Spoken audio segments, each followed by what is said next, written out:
welcome to the History Machine podcast. This is episode 18 on Constantine the Great. I'm your host, Niall, and my co-host is... Cathal. Hello. Welcome back, Cathal. So we don't normally have required listening for the podcast other than maybe the introduction episode, but for this one on Constantine the Great, we would thoroughly recommend that you listen to the previous episode, episode 17 on late Rome, because we're effectively jumping right off from that point. So Aurelian is dead. Now, his death is quite unexpected, but a next emperor has to be selected. So we are about to have a very quick and very messy number of successions before this situation properly stabilizes.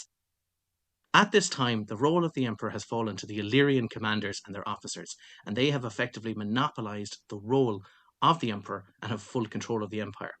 Most of them came from military background, worked their way up, got their way to very high positions, were all buddy-buddy with each other from the same location, and then controlled and utilized the office of the Emperor of Rome.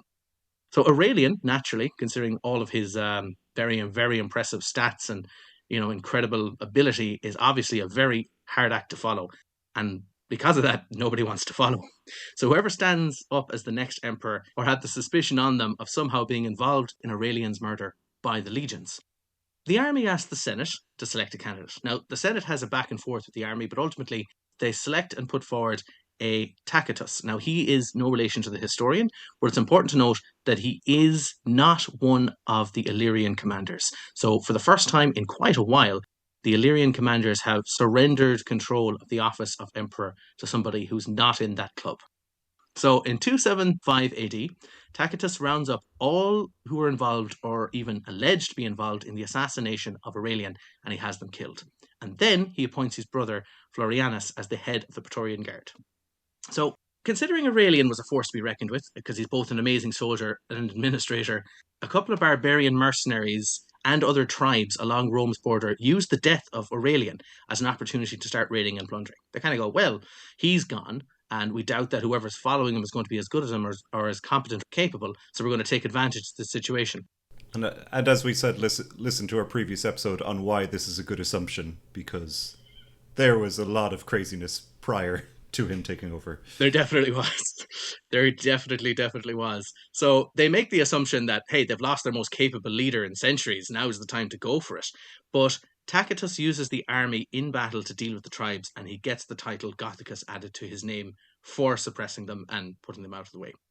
In June 276 AD, Tacitus dies of a fever, or potentially he's assassinated, and he's on the way to Gaul to deal with more tribes. So once again, we're still at the tail end of the 3rd century where no one knows the exact details. There's an awful lot going on. But with the new emperor dead, there's now a scramble to fill the position because no one wanted to follow Aurelian, but now you're no longer following Aurelian, and whoever might have been involved in the assassination is meant to be killed. So it's now the most wanted office possible. You've given your public display of decorum now, and now you could just go for it and be cutthroat again. Definitely, yeah. And the first person to rear their head is Florianus, who is the head of the Praetorian Guard. Florianus quickly seizes control of the legions, smart move, and he continues the campaign against the Goths. But the next candidate to rear their head is Probus. Now, Probus is different because Probus is again one of the Illyrian commanders. He was a lieutenant of Aurelian, and he was involved in just about every campaign that was happening. So he is a super veteran. He was responsible for the critical task of retaking Egypt while Aurelian was dealing with Zenobia in Palmyra. So he was given a pretty important task to do, and he did a good job at it. Probus started as a foot soldier, and he rose through the ranks to become a high-ranking officer. Eventually then he gets to be the lieutenant of Aurelian. Probus is naturally the legion's choice for the next emperor. It's who they want. He's almost an Aurelian number 2. He'll fulfill the role of what they want in their commander. He's the right guy from the right boys club with the right background, the right pedigree, and the right friends. So Probus tries to put the squeeze on Florianus by cutting off grain to Rome, and then he leads an army to Asia Minor to engage Florianus. Florianus' troops get... All right, this is where it's going to get messy again. So time for some 3rd century shenanigans. Florianus' troops get heat stroke while they're on campaign and travelling. And because of this, they kill Florianus. So it doesn't go down too well. So Probus is now the undisputed ruler of Rome, and from 276 to 282 AD, there is a relatively stable rule. Now, I'm going to say relatively stable. This is minusing a bunch of tribal wars and such, but relative to the crisis of the 3rd century, it's small potatoes. In 278 AD, Probus successfully campaigns against the Alemanni, but there's not enough data really for our battles to give him any points or scores for this. But apparently, even though this is meant to be kind of a peaceful reign and a stable situation, he is meant to have killed more than 400,000 people from various tribes and various nations during the peaceful rule. So, put that into the category of everything is actually okie dokie and okay. Well, it was very peaceful for the historian back at home. They had a much more relaxed time, I'm sure. Definitely. And I suppose Rome is no longer in the position of, existential crisis. So it's just, 400,000 casualties. That's not really anything.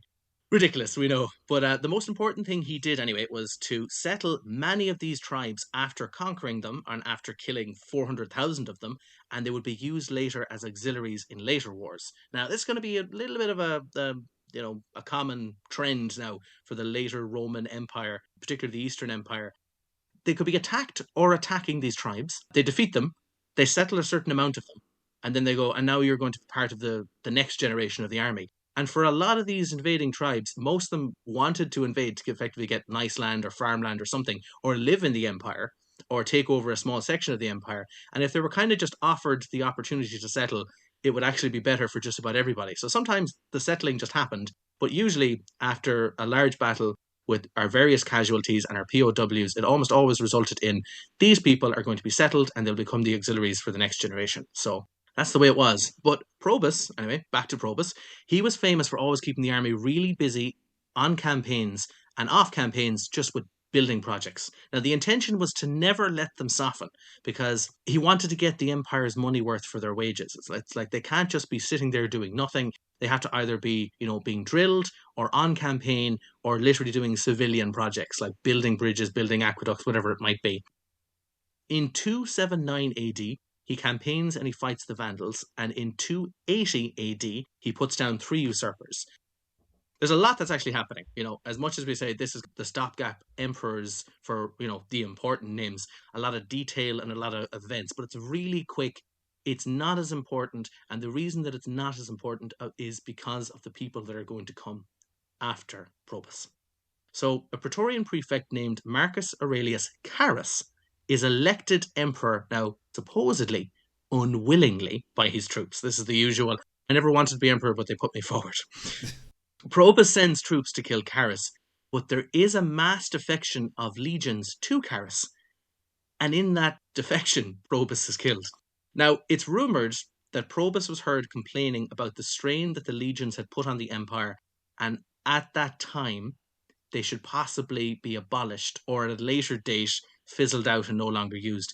Now, this might have been the last straw in a lot of complaints, but it is mentioned as a reason why he was killed by the legionnaires who were assigned to various labour projects and were always kept busy and were always kind of, earning their wages. But at some point, even though as much of a veteran as he was, as much of a capable administrator, there was a last straw moment. Yeah, it turns out when you're the head of a militaristic empire, overworking and then saying you don't even need the army, it's not the best way to keep things going with you in charge. No, it definitely isn't. But like Aurelian, this heat of the moment murder is immediately regretted by the troops, but that's after the fact, you can't bring them back. And the new emperor, Carus, roots out the assassins and he has them killed. Now, fully enough, Probus had just celebrated a triumph the same year he was killed, but he obviously wasn't popular enough to not be murdered. You really have to hammer home the remember you are mortal, Yeah, and for those who mightn't remember it or mightn't know it, it's a phrase that's apparently said to the commanders during their triumph by somebody sitting in the chariot with them, just going, just remember you're mortal when you're walking around, usually face painted red, pretending to be Jupiter. But back to the new emperor, Carus. He is a non-Illyrian commander again, and he has 2 sons, and he names them immediately as his successors. Now, they're Carnuntum and Numerian. Now, in 283 AD, Carus campaigns and he captures Mesopotamia. But on campaign, he's struck by lightning and killed. Now that, for superstitious people and pagan believing Jupiter or Zeus wields lightning bolts situation, there are some serious omens and implications here. It's like you don't just get hit by lightning, and you don't just get hit by lightning and killed unless you're doing something seriously bad. I think for a logical society driven by empirical evidence, that would convince you that superstitions are real, because that is just so ridiculously unlikely. That would convert you to... It would. It's like, what are the odds of getting hit by lightning? What are the odds you're also the emperor? so he's hit by lightning and killed. So because of this happening, the Romans retreat from their campaign. They go, this is not a good sign. And the two sons, Carinus and Numerian, are now ruling as co-emperors. But on the way back home, Numerian dies in his carriage. Now this, if you remember from previous episodes, is very like the Qin first emperor. Those who kind of know about the news that the emperor has died in the carriage keep it secret. They try and hide the news. They try and pretend he's staying in the carriage because he's ill. Eventually, you can imagine the smell of his body gives it away. Now, unlike the Qin Chinese, they didn't actually use any fish or rotting fish to cover up the smell. So it was a pretty poor move by the Romans there. Obviously not used to covering up emperors being murdered or dying in carriages. But it's assumed, and considering their record, probably not badly assumed, that the Praetorian prefect is responsible for the murder. So they don't have a great reputation. We kind of went really quickly through a lot of this information, but the reason we did is we're trying to get to this person. So in 284 AD, Diocletian is about to take over. Diocletian, he is, once again, one of the Illyrian commanders, and he is an Illyrian cavalry commander. As the cabal of Illyrian officers get together and they're deciding who we're going to raise now as the next emperor, they decide they're not going to elect the most popular person. They're not going to elect the most military capable person. They're not going to elect the most charismatic. What they need right now, because the military situation has since quelled, they need a world-class administrator. And if there is one thing that Diocletian is, he is a brilliant administrator. So Diocletian begins his reign by declaring he had absolutely nothing to do with any of the recent imperial deaths. Just a good one to put down there. Because usually the guy who ends up in charge is usually responsible. It's the whole who has the most to benefit from this. So then in 285 AD, Diocletian had a very near-run close battle with Carinus. Now, this is to make the comparison that he's not the best military commander. He probably should have done better with the veteran legions that he had. He probably should have been able to steamroll Carinus in this attempt, but he doesn't.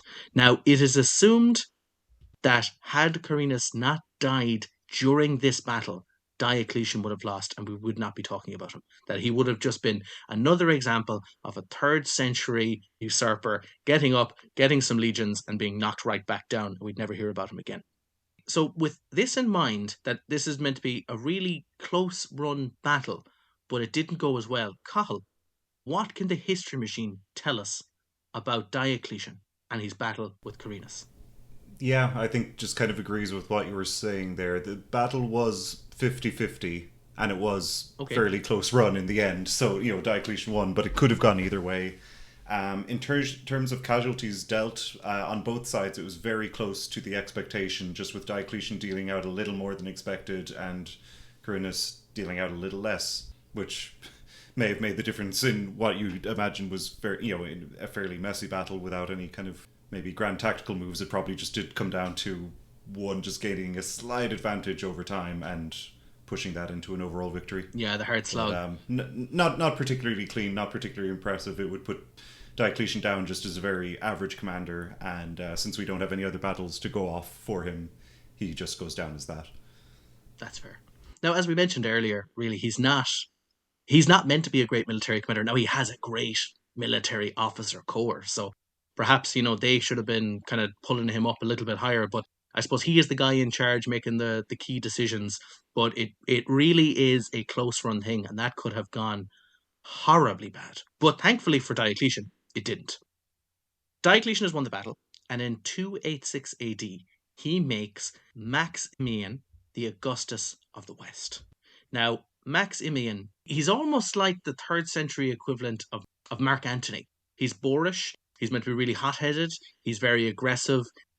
Well, remember now, history's going to be written by the winners here, so we'll get to that later. But he's not really remembered as a very cultured or intelligent individual. He's much more just the military sledgehammer that is involved in this. And it makes sense that Diocletian goes, I'm going to make somebody my co-Augustus, and this person is going to be the military man, because I've kind of shown that I'm not really the military person, but I'm much better at the admin side. So it's kind of good to say he is my Mark Antony, or, my Agrippa to my Augustus.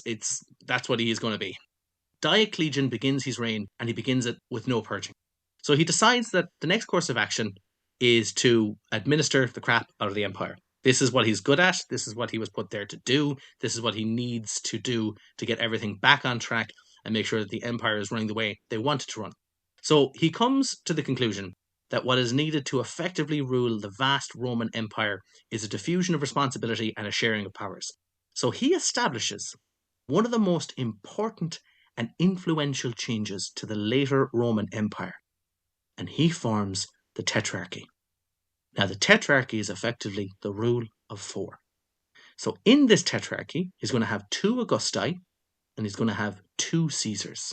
So the implication is the 2 Augusti will rule the East and the West, respectively, and the 2 Caesars will be the obvious next in line for their corresponding Augusti. When the Augusti of the East is gone, the Caesar there is going to be elected, and there'll be a new Caesar. It's under control. The succession is quite clear, and that's what they want to run with. So if there is a slip up of like maybe a murder or a death in battle, or somebody dies of a heart attack or whatever it might be, lightning strike, the usual. It's an option. They have some kind of structure in place. So you got to give him a little bit of a hand, Diocletian. He's started with at least some kind of structural change to try and keep this thing going.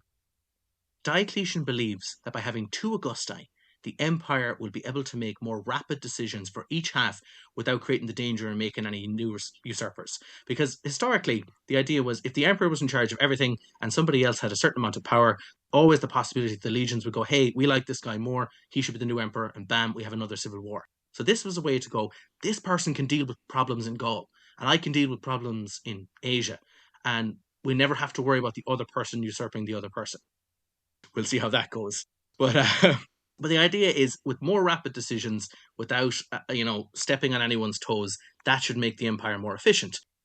The Eastern and Western rulers will each have recognized authority from each other, and they'll each have a certain amount of sovereignty, so they can pass laws and they can administer and they can campaign without fear of the other one.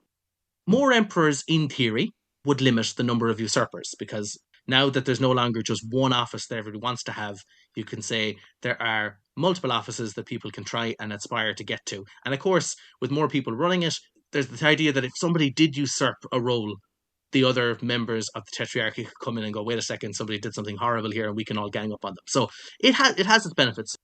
As we mentioned before, having the 2 Caesars has some kind of dynastic stability of who might be next in line with the unfortunate death of one or both of the Augusti. The 2 Caesars selected for the tetrarchy were Galerius for the east and Constantius for the west. Diocletian is Augustus of the east being, at this time, the most important half of the empire, because that is where most of the wealth is localized and by far the biggest threat of possible invasion. And of course, it also has the highest possibility of expansion or campaigns. So the biggest threat of being invaded or taking over territory is the Persians. And that is why the east is the most important section. So Diocletian names an Illyrian officer by the name of Maximilian as the Augustus of the West.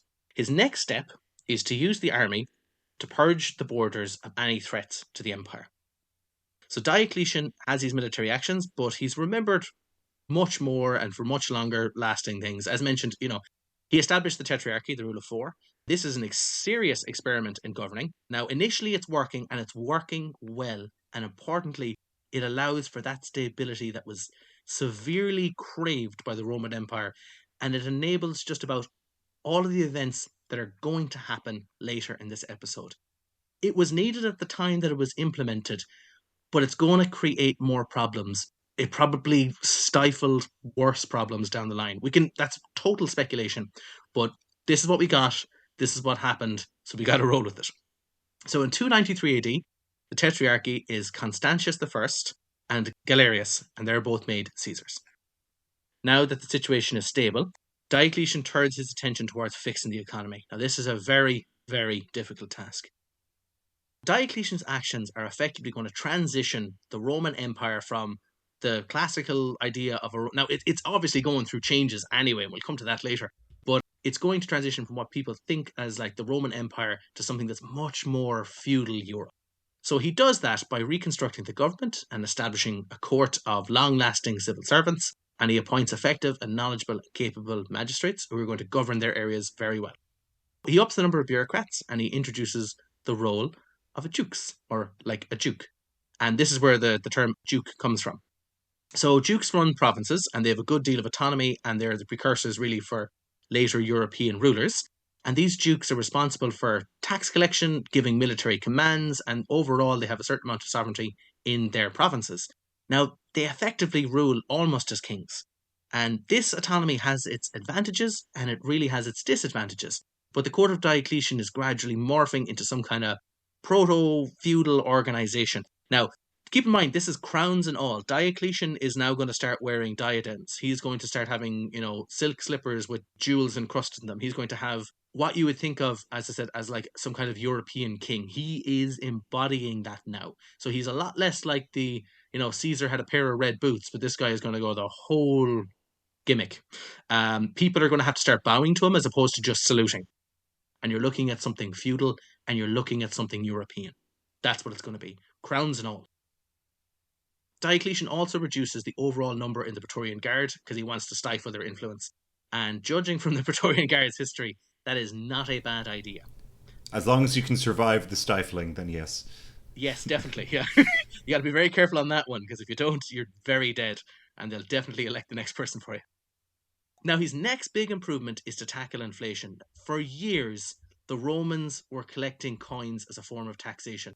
But as the coin suffered from both debasement and inflation, it was more and more common to pay in goods. This was an okay substitute, but only if the right ratio of goods were being made. So Diocletian got around this problem by doing several things. Firstly, he's got to fix debasement. Debasement is where the amount of precious metal in your coin is going lower and lower and lower. And usually that's done on the sly, it's usually done in secret, and sometimes even extra is skimmed off the top. But anyway, to get rid of this, he's going to scrap the old currency of the denarius. The denarius was effectively too debased and too difficult an economic problem to fix.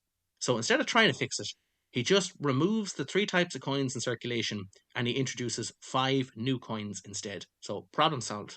So the most famous and most valuable of these new coins is the solidus coin. It is literally the gold standard, and it will be continued to be used until the Middle Ages. This coin, the solidus, had a gold content of 24 karat gold. Roughly the high 90s% of the coin is in gold. There is more gold in a single solidus coin than 270,000 debased denarii. So this coin is worth more than 250,000 of other gold coins. Yeah. That also kind of puts into scale just how much the other ones had been debased, though, as well. Yeah, it's like definitely this point of absolutely no return. I feel like there's a chance that you could just dig up like a random patch of earth with a spade and get as much gold in it. Yeah. That low. You know what? Maybe you could. Go padding for gold in your sink and you'll probably get as much. Yeah. So with all that in mind, with the new solidus coin, there is absolutely nothing like this.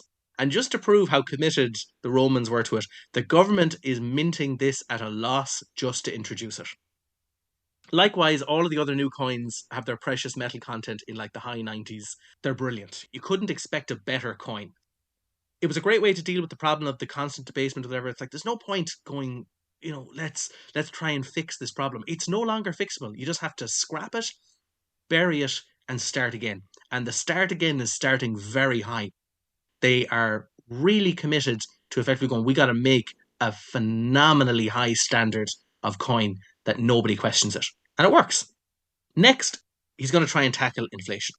Now, this is one of the most famous things that Diocletian does, and it is the edict on maximum prices. Now, this edict is just going to show how little the ancient world understood about inflation and also how ineffective they were at being able to tackle it. But anyway, just to kind of summarize what it is. It lists the maximum wages and the maximum prices for a multitude of tasks and items across the empire. And it uses the denarii as some kind of computational coin or ratio to say what should be worth what. The idea was that no matter where you would purchase this item in the empire, there would be an absolute maximum price you would have to pay for a fixed unit of that material or that item or that job. This is just going to show how little the ancient world really understood about inflation, but you still have to admire they're going to try and fix it. It was a nice idea. Yeah, very much. It was good effort. Yeah. So, Carl, I'm going to give you some examples of what the maximum accepted price would be. The standard unit of wine for about half a litre or maybe close to a pint would be 8 denarii. The standard unit of a pint of beer for the same amount of volume is 5 denarii. I like that the ratio of beer to wine prices has stayed more or less the same for almost 2,000 years now. That actually checks out. Yeah. Yeah. Yeah. Now, here's where we're going to get snobby. You're going to pay as much as 30 denarii for a really good unit of wine, though. So this is where we're going to get the wine snobs in action here. This also being a government enacted thing, I'd love to know how they defined, like, this is the good stuff. Yeah, that'd be really, yeah. But yeah, anyway. So 60 denarii would buy you 2 chickens. 40 denarii would buy you 2 ducks. 40 denarii would also buy you 1 rabbit. And you could charge, at the most, 25 denarii for a day's labour. Not great, really. A skilled stonemason could expect to make 50 denarii for a day's labour, so he's making twice the wages of a regular labourer. Also, because you started with beer prices, now I'm just registering everything as like stonemason earns 10 beers a day, day labourer does 5 beers a day. Like, this is just how I'm processing everything now. This is the main unit I'm using at this point. You're skipping the denarii and going straight to the beer. So this is a fun one. If I think it's because we know how to read and write, but I could charge as much as 10 denarii for 100 lines of writing. If you're a good enough scribe, you could probably make quite a bit of money. Working as a programmer, I long to find the gullible boss who will pay me for number of lines of code written. Yeah. So many ways to exploit that. But there's a million lines here. Yes, there is. I wrote a program to write 1 million lines of code, and then it writes 1 million more. This, I think, is one of my favourite ones. A month's membership at a gymnasium with an instructor is 50 denarii. So even then they had gym memberships. Even then they feel a little bit overpriced as well. Yeah, a little. 50 for 1 month, or 10 beers. And I have 3 more to go through, which I think are funny. 40 denarii will get you a wolf pelt. Here's where you get the big spenders. 1,000 denarii will get you a lion's pelt. Make a pretty good rug. And the last one, which seems only for senators and really, really rich people, 50,000 denarii for a bolt of purple silk. That's the most you should ever possibly pay. Now, silk is expensive, and as our episodes in China show, the importance of the value of it and its trade and its functionality, but 50,000 denarii. Or to put into perspective, 10,000 beers for a bolt of silk. That's what you're paying. So, as you can imagine, Cathal, this edict is pretty much ignored. Now, it's an economist's nightmare, and also kind of like it'd be a fun pet project to go through and just explain how much is wrong with it, you know. For example, this is the maximum price anywhere. So if you were buying a lion's pelt in North Africa, the most you should pay is 1,000. If you're buying it in, you know, up in northern England, it should still only cost you 1,000, regardless of transportation costs, you know. Yeah. I'm not an economist, but I have listened to economic podcasts several years ago. Yeah. And I do think there are a few issues with this. There's definitely a few. So the edict is pretty much ignored. It's just people kind of go, either 2 things happen. One, I don't sell these products anymore because I'm going to sell them probably at a loss, or it's just not going to work out. Or 2, I just ignore it and everyone plays along and it's fine and nobody gets prosecuted for it. But what's fun is that they tried to fix it because they did such a good job fixing the debasement. They just couldn't tackle the inflation. So the debasement was kind of fixed, but the inflation wasn't. But anyway, the next long-lasting action was to ensure a consistent production of goods across the empire. Now, to do this one, this is messy, but Diocletian locks in social mobility. Now, for example, if your father was a carpenter, you were going to be a carpenter. The same as for your stonemason, for your farmers, for your bakers, and even for your soldiers. Now, this is something that the rank and file did not like, because they kind of go, I don't want, you might not want to be a soldier, but now your kid's definitely going to be a soldier and his kid's definitely going to be a soldier. And you're effectively creating, just a perpetual line of like, I don't want this to happen. I would like to know that if I could join the army when I'm finished, I could become a merchant or something else. I don't want to be socially locked into this forever. But that is what he's trying to do. And the reasoning behind it is to make sure that they're producing the right ratio of goods.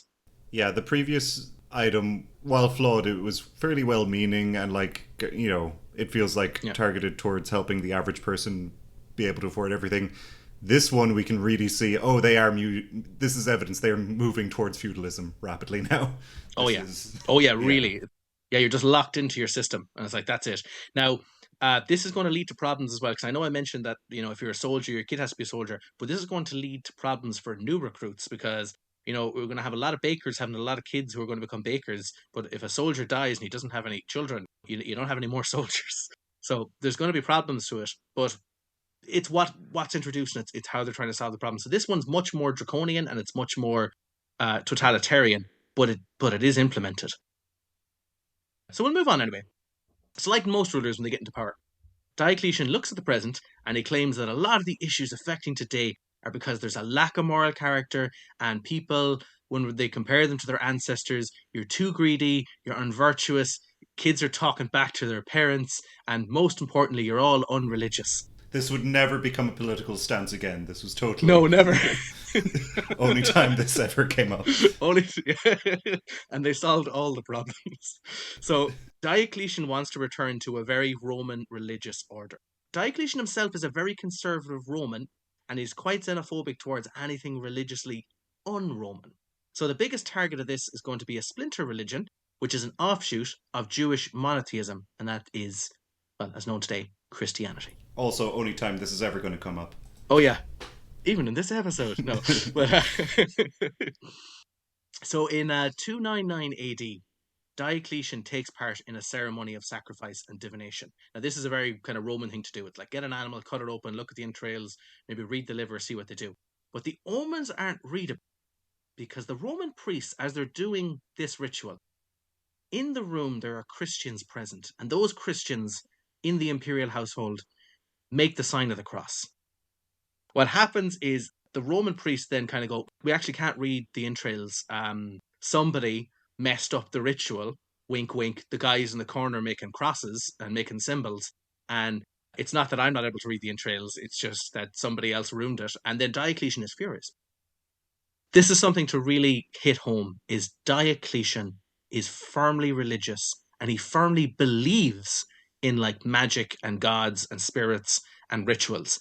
And the idea that a group of people in his imperial entourage are messing up a ritual infuriates him. Any calamity now that's going to happen for the next few years, they're going to blame it on the Christians. They're like, oh, well, something was happening and then the Christians messed it up. Diocletian is furious. So to deal with this and kind of get rid of the bad juju and make sure everything works out, he's going to order all members of the court and the army to perform a sacrifice to the Roman gods, and any refusal is going to result in expulsion. He believes that the Christians are willingly and deliberately trying to sabotage his rule, so it's critical that the Christians show some form of submission in this kind of minor task. For most polytheistic religions, that's religions that believe in multiple gods, making a sacrifice to another god is not that much of a problem. But Christianity is very, very different. And the Christian soldiers and administrators refuse to do so because, they will not have strange gods before them. They can't make sacrifices to other gods. So this is it is literally like rule number one of Judeo-Christianity. It certainly is, yeah. Nothing else before. Nothing else before the one God. That's it, yeah. So the Christian soldiers and administrators aren't too happy about this, and they're going to face repercussions because of this resistance. Now, they're so heavily embedded in the administrative and military roles across the empire that effectively their pagan buddies in the army of the government are just going to simply lie and go, all right, listen, this guy over here, he actually made a sacrifice, wink, wink, nudge, nudge. We all saw it, don't worry about it. The order isn't really enforced. Now, there are some Christians that refuse to do it, and they're effectively going to be martyred, and that's all going to come back later. But the idea is, even trying to get the Christians to do this isn't really going to work, because ultimately, some officer or legionnaire or centurion or equivalent in the Roman army doesn't really, like, he goes, I don't care about this small sacrifice thing. It's not important to me. What is important is the guy fighting beside me, isn't going to just be expelled from the army, because as we know now, we're limited in the troops we can possibly recruit, and I don't want that to happen. So we'll just lie and pretend this happened. That's not a problem at all. Regardless, the West is going to become heavily embodied and morphed by Christianity, and Diocletian, because of this, is going to be remembered really poorly for his treatment of the Christian faith. Now, especially because he has churches leveled, he burns scriptures, and he has clergy executed. This results in a lot more martyrs, and if anything, the martyrdom only strengthens the Christian belief. So you've made diehard Christians now, so it's actually backfired on you. With all this aside, what's going to happen is we're setting the stage for the meat of this episode. The selected Caesar of the West is a fellow by the name of Constantius Chlorus. Now, apparently he was quite pale, so it's Chlorus. That's the name given to it. Constantius Chlorus. He was from the province of Dacia, and he's connected to the Illyrian officers. Good connection to have. He's from a very, very humble beginning, the child of a goat herder and a freeman's daughter, and he started out similarly to Aurelian and Diocletian. He was a foot soldier. He raised himself to a high-ranking officer position in the army, and eventually he becomes the Praetorian prefect. Now, he's not well educated. He's very much a blue-collar kind of person, but he did have a particular interest in philosophy, and he's undoubtedly a very intelligent person. So he's all that going from. And he's acknowledged as a very fine general. But the most important thing he probably ever does, which is crazy, in terms of going, this is your most important thing, he's the father of Constantine. So this is going to lead us into the titular character for this episode, Constantine the Great. Now, it is very difficult to accurately say exactly how good or capable or great Constantine really is, because everything said about him has been pumped up and celebrated by later writers, because effectively the most important thing in their minds that he does is he implements Christianity into the Roman Empire. And without him, there's the idea, it's hard to imagine one of these alternative histories where he doesn't do this. Something might have happened, but ultimately he's considered the great ruler who introduces Christianity to the West. And it's very hard to imagine the vague definition of the Western world without Christianity. But this is the guy they attributed to him. So just about everything about him is probably inflated, maybe some of it made up. Yeah. Any of his issues kind of whitewashed, but they go, he's Constantine. He has to be celebrated. That's like most modern Western education systems started in the 1800s within big Christian European empires who loved classical studies. It's just like everything about that means we're getting a lot of bias in pretty much every source. Pretty much, yeah. Now, this is probably the reason why Constantine is more famous than Aurelian. It's just the Christianity thing, because by all means, from the last episode, I really think Aurelian should probably be more remembered. But this is what we got, and this is what's going to happen. But anyway, we don't know the exact... This tell you the details in the messy part of the 3rd century in action, but we don't know exactly when he's born. It might have been 270 or 272 AD, but at some point, Constantine is born. His mother is a lady named Helena, and she was not married to Constantine's father, Constantius. Now, this would be brought up by his enemies. It's very similar to a William the Conqueror situation where they go, you're not quite a legitimate child, but that's going to come back and bite them later. The young Constantine would spend time in the court of Diocletian. He'd be kind of polished, and he'd be educated, and he'd work up, and he would learn and be moulded from that court. And as mentioned earlier, Diocletian would make Maximian his Caesar in 280 AD.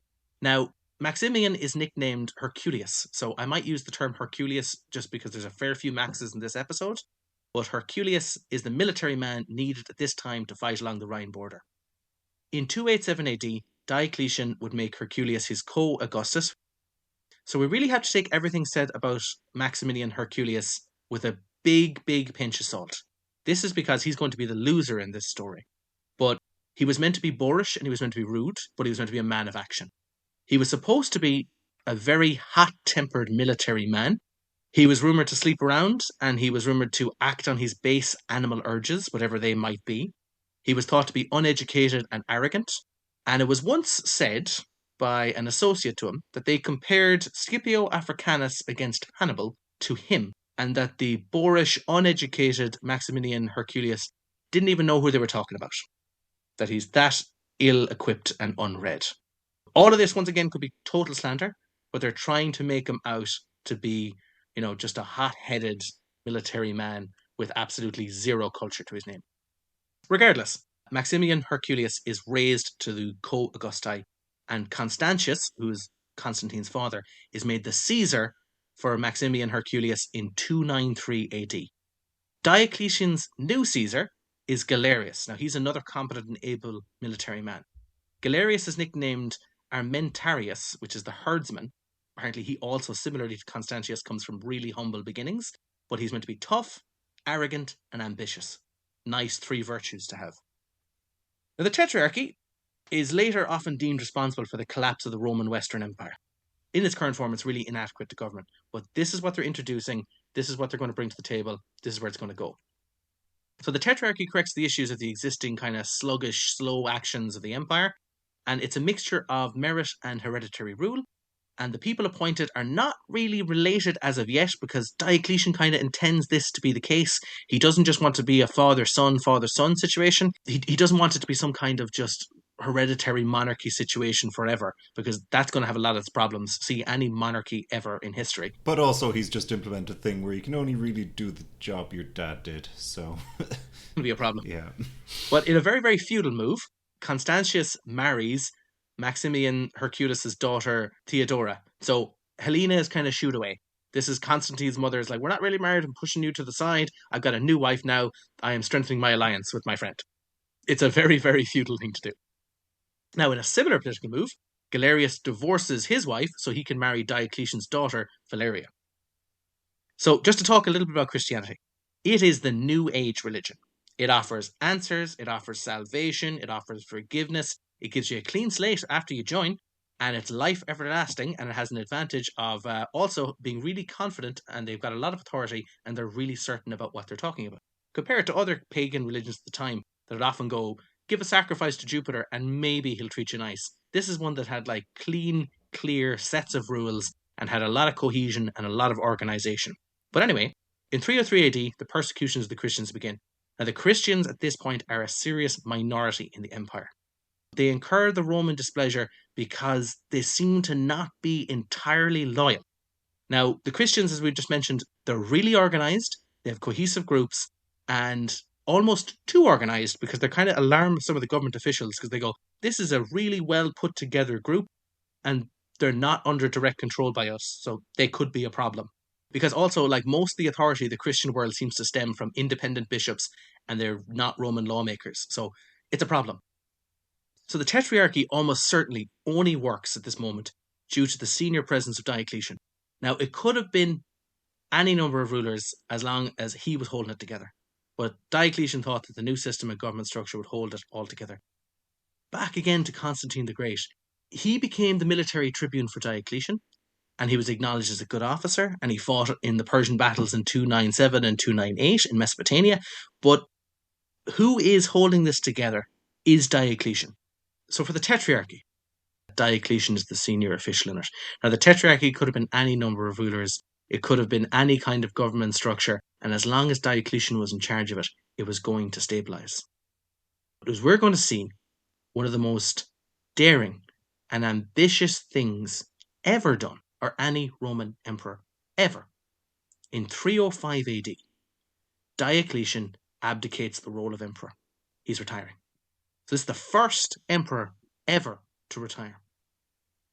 So there's a little bit of naivety and a lot of boldness to believe that the tetrarchy is going to hold on without him. He's like a parent holding a bike for a child, and he's about to let go and see if they can cycle. Now, they might, but they might also kind of wobble and fall over. You don't know, but he's going to give this a try. So it's the first example ever of a Roman emperor going, I'm going to step back, I'm going to let the next generation just take over. Now, famously, he retires to his home and he tends to his garden to grow cabbages. And he placed no more interest in ruling the empire, and he believes my work is done. With Diocletian's abdication in his 20th year of rule, he also retires Maximian Herculius, because there's going to be a new tetrarch. Now, he possibly does this to set a precedent of like a 20-year rule and then retirements, and to repeat that cycle indefinitely.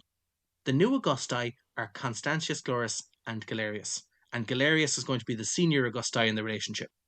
Diocletian declares Severus and a Marcus Aurelius Valerius Maxentius, who we'll know as Daza, as the two new Caesars. Daza is the much catchier name. It's way catchier, yeah. It's a lot easier to remember.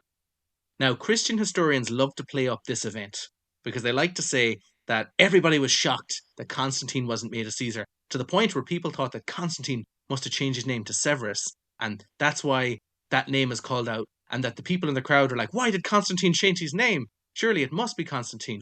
Now, once again, this is trying to kind of put a little bit of a good spin on Constantine's later rule, and also to kind of go, he must have been the next in line. This doesn't make any sense. Likely, what we're seeing here is Diocletian is trying to make the tetrarchy less hereditary. With the recorded results, we're going to see this is some serious revisionist history when it's talked about. Galerius is not a fan of hereditary rule either, now possibly because he didn't have any kids, or didn't have any sons, so that's probably a good one to go. I don't think sons should be in charge, and it's really convenient that that's also a problem that doesn't affect me. So, like how most political opinions are formed. It doesn't affect me, therefore I'm against or for it. So, with this new election, Constantine is going to flee Galerius's court. Now, he's fearful that some kind of accident is going to happen and it's going to render him dead. It could be like a hunting accident, or he accidentally drowns, or, some one of these ones, if he falls over and lands on a sword, what a tragic, accident/suicide. So he's terrified that somebody's going to get him killed in this court. So he asks calmly to Galerius if he could possibly leave. And the moment he gets the green light, first opportunity, he rides off at breakneck speed in the middle of the night before anybody can change their minds or relinquish the permission or do anything different. And it's like the next morning they go, where's Constantine? He's gone. It's like, what? He left in the middle of the night. It's before anybody can do any takebacks here. He's making sure to get out of here. So he goes to his father in Britain. Constantius Chlorus dies of illness in York, in Britain. And when he dies, his legions immediately proclaim Constantine the Augustus. He was never Caesar. They bypass him Caesar and he goes straight to the top job. Now, this is a big spit in the face, Diocletian's entire system. And, to go into it, you go, there's actually never any rule here that directly says you have to be Caesar before you be Augustus. And there's no guarantee that you get to be an Augustus if you were a Caesar. But it's what happens. The legions in Britain proclaim Constantine Augustus. So in 306 AD, Constantine formally requests the recognition of his new rank, and concessions are made, but instead he gets the rank of Caesar, and Severus gets to become the new Augustus. So it's kind of a great bargaining chip where you go, I'm already Augustus, at least give me Caesar.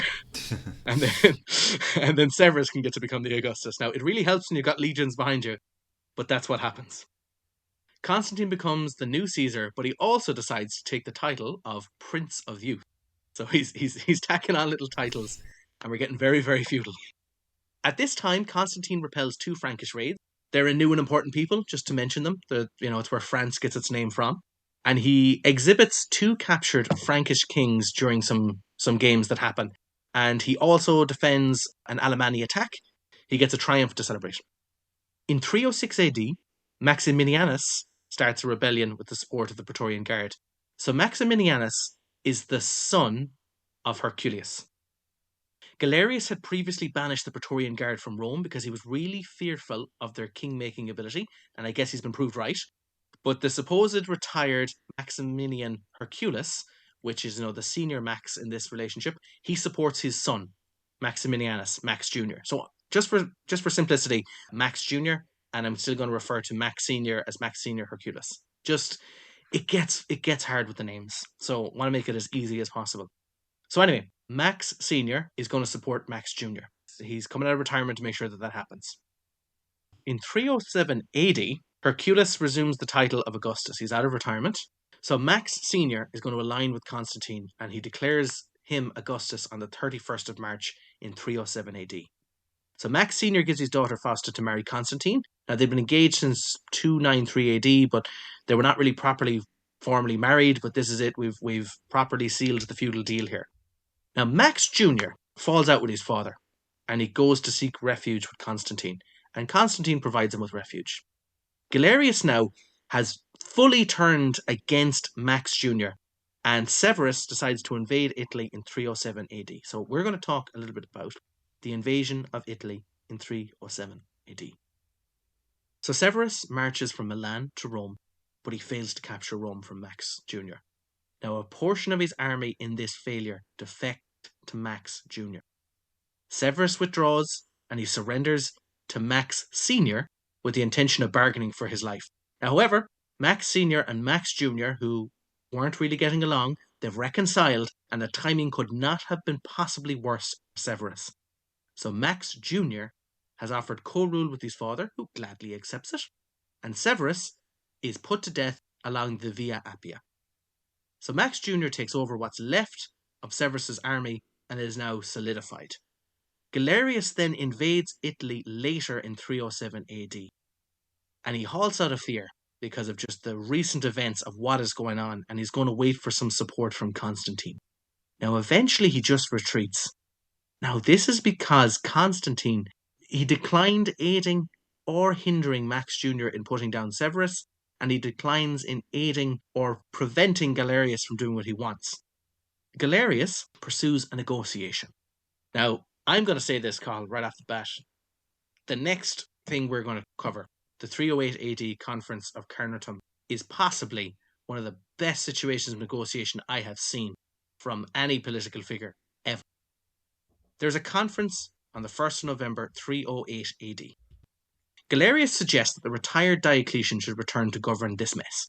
Now, Diocletian declines. He claims his cabbages are doing great, and if anyone could just see how well they're doing, they'd understand that he's left politics behind, and he doesn't want to hear about it, and he's happy where he is. Life couldn't be better. I've never gotten into politics, but I have gotten into cabbage growing, and yes. I mean, yeah, if you can get away without, if you can get to them before the insects do, then like you don't want to leave that behind. It's tough, and you would be proud if you could pull it off. It's very impressive. So Galerius, this is going to be a masterclass. He manages. Now, I'd love to be a fly in the wall and see how this happens. He manages somehow to negotiate with Max Sr. to step down as the co-ruler. Now, considering Max Sr. was considering killing Galerius, this is some negotiation. So he convinces him to step down as the Augustus, and Galerius convinces them to appoint Licinius in Severus's old position as the Augustus of the East. So Max Sr. is demoted and out of the question, and this guy, Licinius, is just going to become the Augustus. Now, Licinius is a comrade of Galerius, and he's promoted all the way to Augustus, bypassing Caesar. Now, the precedent had been set by Constantine, so this is a big slap in the face, similar to when Constantine did it, but Constantine probably should have been Caesar, and this is a giant promotion, but this is a pretty serious one where Licinius just jumped straight to Augustus as well. Now, as a result of the conference, Constantine and Max Jr. are both demoted to Caesar, as there should only ever be two Augusti. Now, Constantine does, however, get the new title of Son of Augusti, so he's already the Prince of Youth, Son of Augusti Caesar. So he's getting all these little extra titles on top of it. It's very, feudal, very Game of Thrones, very long list of ranks and titles and names. Constantine accepts the position for now. And, as I said, world-class negotiation. Constantine should have been Augustus. Max Jr. and Max Sr. had Galerius on the ropes, and they just sit down and have a talk, and it's like, well, both you are now demoted, I'm back in charge, this new guy's a Caesar, and everyone else is demoted. And you're like, how? He's just really good at convincing people. But so I'm amazed at how well that like masterclass in negotiation must have happened. But anyway, both Constantine and Max Jr. will later promote themselves to Augusti. Now, this is shortly after the conference, and everybody else, Galerius and Licinius, they just accept the change. Now, considering the amount they got out of this conference, I think that was the least of their worries. So, very impressive stuff. So, 2 years later, in 310 AD, Max Sr. breaks it off with his son again, and he takes control of the city of Massilia. And it's an area that is meant to be controlled by Constantine. Now, Max Sr., this is where we're going to get very, hypothetical. We don't know exactly what might happen. Max Sr. might possibly have been planning an invasion of Italy. No one is sure. You can't be positive, but not a bad launching point if you want to hit the north of Italy. So Max Sr.'s daughter, Fausta, who is married to Constantine, she spills the beans. She tells him about, my father's plan to do this. We'll take all this with a grain of salt anyway, because this is all recorded after the fact. So in 310 AD at Massilia, Max Sr. is surrounded by Constantine and he's forced to kill himself. Now, this death is made public, but the details and the events of the times are quite contradictory, so it's a really messy situation. But Constantine tries to maintain ties with Max Jr., but that's not really possible because he's just after killing his dad. But he tries, but it doesn't happen. Also at this time, Constantine claims he's descended from our earlier emperor Claudius II Gothicus, who reigned from 268 to 270 AD. Now he's effectively trying to establish a solid line and claim to be part of some kind of Claudian Constantinian dynasty. Now, in a sense, he's trying to create a second Flavian dynasty. Now, this claim is completely fictitious, right? He has no connection to it. And while he's at it, Constantine claims that he's also Claudius II's grandson. And, I'm in for a penny, in for a pound. That's what I'm going to do. So he's trying to surround himself with, famous and regal ancestors. So we're really starting to see now the divine rule of kings and the divine right of emperors and a very, very European mindset of rule. The tetrarchy plan of promotion with a merit-based system is completely out the window. It's done. And not to be outdone as well, Licinius invents a claim that he is a direct descendant of Philip the Arab, who was another Roman emperor. Everyone's just pouring through their history books and going, that one. That one, yeah. And that one. Now, Max Jr., still feeling very, I need to have a vendetta for my papa, decides to go, my dad is still my dad. I'm not pretending he's somebody else. I come from a reasonable line, and also it will not really, that'll hinder me if I can't say I'm avenging my father's death. So his dad didn't own the history books, that's why he hadn't heard of Hannibal. That's actually probably another very good point. Actually, now all I'm thinking is he's just like, who's Philip the Arab? Who's Claudius? There are no books in this house. Yeah. Only swords. Oh, that's very good. So in 310 AD, Constantine visits. This is something kind of important to mention. Just kind of on the side, we're going to start to see a little bit of religious action from Constantine. He is meant to have had a visit to one of the grandest temples in the world at the time, Temple of Apollo, on the way to Massilia, where Apollo offers him victory and 30 good years of rule. Now, this also might just be some propaganda because he ends up giving a big donation to the priests, and you kind of go, that usually gets you a good result. Yeah. For a good reading. You go, yeah, that's fair. But you're going to start to see that Constantine is binding religious visions and religious predictions into his governance and rule. So you'll see it starting here. It's obviously going to get, racked up to the highest gear when it goes to Christianity. But right now, you're starting to see religious influence on his rule. Anyway, trouble begins to brew in North Africa because one Lucius Domitius Alexander starts a rebellion, but Max Jr. rapidly puts it down. Lucius Domitius Alexander very likely had been in contact with Constantine, and he could have been spurred on to him. Now, this is very likely because Constantine is severely alarmed when Licinius is swiftly defeated, and that doesn't help to squash the rumor that you were probably helping him or hoping that he was going to do something bad. But, why are you upset? And Max Jr. now claims to be the Augustus of all of the Western Empire, so a clash is now completely inevitable. We've kind of harped on a little bit about this, and I want to mention it a little bit. But we can never truly know what the character or the actions of the Maxes were like, because ultimately they're the losers of the Civil War, and almost everything that's written about them is written by the victors, the people who crushed them, and almost everything written at a later date about it is by the Christian writers who absolutely love Constantine and want to portray his enemies as, idiots, and want to portray them as pagan losers, and they want to portray it that Constantine has divine intervention working for him. We can never really be truly aware of what their character actually was like, but we're kind of working with the information that was given. But this is what we have. But it's just important to mention it because they really seem to get the short end of the straw here for history. Although things seem to be going well for Max Jr., things are not going as well as they could be. So he's put a strain on the empire of the areas that he controls. He rules from Rome because he wants to have this kind of Romanness air about him. He doubles down on the Roman brand. He even names one of his sons Romulus. He focuses on expensive building projects in the city, and namely temples and temple restorations. So like the Temple of Romulus and the Temple of Venus, for example. Now he loses popularity, even though he's doing all these building projects because, they require money. And the Romans at this time don't really have money. And he resorts to increased taxation. And there's also a notable shortage of food. So, haven't got a lot of food, have got high taxes, and he's doing building projects. It's just not the right time to do it. He can't quite read the room. It's not going well.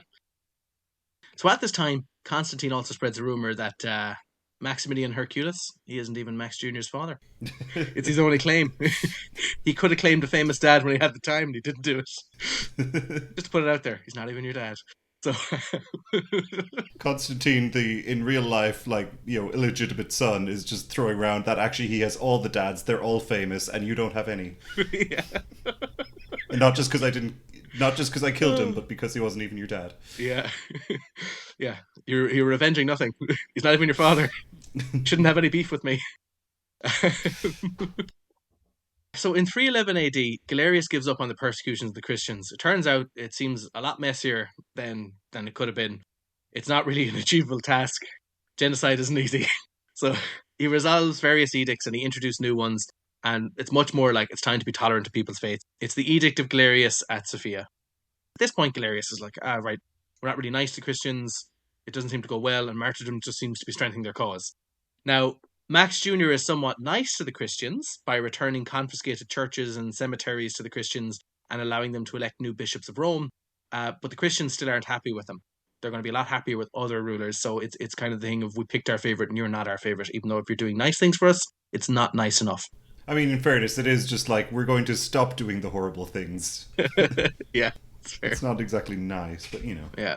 Now, even though Galerius has kind of given up on the persecution of Christians, in 311 AD, Galerius dies of what is described as a terrible illness of the stomach and bowels. Now, it might have been gangrene. Whatever it was deemed terrible. So he is on the way out and he passes away. And Constantine and Max Jr. are now firmly enemies. Here's where our story gets a bit of fog in the details. It had a bit of fog anyway, but it's going to get a lot more. There are possibly two versions of what is about to occur. The first is that Max Jr. provokes a war with Constantine in order to avenge his father. Or the second option is that Constantine goes to war with Max Jr. to liberate the city of Rome from his tyranny because, he's raising taxes and doing horrible things and not giving out food. Now, both could be true, but the idea is like, who's actually responsible? Max Jr. defaces some statues of Constantine. He's like, I don't even like you anyway. Your face isn't great. Just adding insult to injuries. And the initial stages of the war, both Max Jr. and Constantine are a little bit nervous that Licinius is going to intervene to help the other one. So we're meant to be at war, but we've got to be very careful because a third person could just jump in and help the other person. Which I guess was kind of the idea Diocletian had in the first place as to why this might help. Yeah, actually, yes. They could gang up on the other and they go, well, only if they gang up.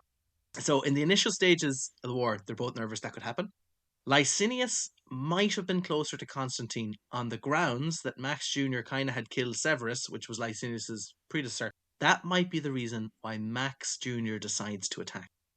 Also, it could have just been better to start now, have a quick war, and win it before Licinius decides to make any decision. It's kind of, let's not let him just sit there and plan and work out to the nth degree what he would like to do. If I just go to war immediately and wrap this up really quickly, I don't have to worry about Licinius jumping in. That could be the reason. Regardless, in 311 or 312, Constantine decides to cross the Alps. It's very, very Hannibal, but he claims as well that a divine vision inspired him to cross the Alps. Now, this could have been Jesus, could have been Hannibal, but someone appears to him, tells him, you got to cross the Alps, you got to get to Rome. So he goes, oh, okay. Maxentius, Max Jr., has a few blunders in the early stages of this campaign. He does a couple of things. He doesn't march north to intercept the army at the Alps or cut them off at the passes. Instead, he sends the Praetorian Pompeianus, who is deemed loyal enough not to defect to the north of Italy to deal with Constantine. Pompeianus reinforces towns across North Italy, and he has African legions moved from North Africa to bolster his numbers. Remember, there was a usurper there, was put down really quickly. They don't need to worry about that anymore. They've moved the legions from North Africa. So Constantine has a maximum amount of 90,000 infantry and 8,000 cavalry to wage war for this campaign. And Maxentius, Max Jr., keeps additional troops in Italy because he's still quite fearful that Licinius will take some kind of opportunity and invade. But what happens is Constantine crosses the Alps completely unopposed. Now, this should have been stopped. It's one of our first blunders. If this is a big chess game, it's one of the first blunders. Like it's a bad opening, so it's not looking well. You've immediately just kind of subdivided your army Yes, when there is just one big force that you need to take on. very much so. Max Jr., he enforces the city of Susa, but Constantine storms it and takes it very quickly anyway. Now, that's kind of a bit of a shocker. You might as well not have reinforced it, it was taken so rapidly. But Constantine also refuses his troops to sack or plunder the city. And he has a strategy and a plan of kind of, in air quotes, liberation. Now, this is very unusual for Roman troops. They like sacking, even they like sacking Latin cities, they do it all the time. But it's really sensible for this campaign because Constantine is marching on this idea that this is a war of liberation and he is stopping a tyrant. We're going to move on to the 312 AD Battle of Turin. Now, Constantine's army is going to be put up to a very vicious test, and it's going to encounter its most capable enemy army to date. The legions who were loaned to Max Jr., they have Roman heavy cavalry that are modelled after the Persian cavalry. So they're cataphracts, and they are a serious force to be reckoned with. Now, the charge of the Roman cataphracts is absolutely devastating, and it will smash viciously and deeply into Constantine's lines, but his centre miraculously does not give way. Now, they are cutting through people. But Constantine surrounds this heavy cavalry with specially trained and equipped troops, and he manages to wipe out the vast majority of them. But the defeated army then returns and retreats to a nearby city, but the city then is really taken rapidly, and again, it's not plundered. So, Cathal, what does the history machine think about the Battle of Turin in 312 AD? Its results are surprising in terms of the wins over expectation, because it did give Constantine the advantage here. It's hard to say why. Maybe it's at the time cataphracts were still kind of a new idea and maybe the database hasn't caught up with them. Maybe they just still had kings to work out that, they become more effective later on, but they didn't bolster the odds as much as they should have here. But where it does seem kind of more interesting, I suppose, is the casualties dealt by Constantine. It may have thought that he had a solid winning chance, but it had him dealing out about 71% more casualties than expected. Jesus, 71. Which definitely does stand out. And yeah, that is more in line with the, like, with, I guess, the historical record of, how the hell did he win so decisively against this massive army with heavy cavalry. Yes. Wow, 71. It's madness. Yeah, quite a stunning victory, in fairness. Wow. But anyway, the defeated army, they retreat to a nearby city, but the city is taken rapidly, and again, it's not plundered. But after seeing this, the city of Milan surrenders without resistance. So the liberation strategy seems to be working. Might be fear here. Mixture of fear and love, very Machiavellian. Milan surrenders. Next, Constantine heads to Verona to engage Pompeianus. We're going to move on, very quickly, to the 312 AD Battle of Verona. Now, just to talk a little bit about this. This is a very rough battle. Now, Constantine underestimated the ability of Pompeianus, who was able to source reinforcements rapidly with the intention of pincering Constantine's army. So Constantine had the intention of moving his army and encircle the city of Verona and siege it and take it out and try and do this rapidly and keep moving on. But while he's positioning his troops and they're crossing a river, Pompeianus ambushes them mid-river cross and they attack. Now, this should be it. It's probably ideal conditions for Pompeianus. Caught mid-transition, mid-movement, mid-lineup for the army. It's pretty disastrous for Constantine. But what he does here, he quickly acts. He takes the offensive, and with a bold and daring cavalry charge led by him, he manages to kill Pompeianus and rout the enemy army. Now, Cathal, considering this messy but very quickly recovered situation, what does the history machine think of the Battle of Verona? It still had Constantine as favourite to win this one, but by a lot less. The previous one was 90% chance. This one was more like 75%. It does have Constantine dealing out more casualties than expected, about 29% more, but again, it's drastic. It's a much more normal battle according to the history machine than the previous one. Okay. It is showing that, like, Constantine has done a very good job as general, but it's not quite as crazy in terms of the casualties here. Okay, that's fair. That's very fair. I was actually going to think that the history machine might be a little bit more like, oh wow, what an impressive. But you know what? It has faith in Constantine, the way Constantine has faith in himself. It seems to have. Again, this is, I think we've mentioned before for episodes on Alexander and Caesar and things like that. Sometimes you get a general and because most generals have like 1-2 battles in the history machine database. When you have one that has like 10 or 12 or Yeah. 15, which Constantine has 10 battles in the database, their army composition kind of has enough data points then to skew things for that region and time. So it sees an army matching the composition of this guy and it goes, oh yeah, they did well, they will probably win. So it will kind of overrule some of the, and I think that could be happening here for some of his battles. Well, you know what? The sources very often try and stress that veteran legions are worth like 2 or 3 or 5 times regular troops.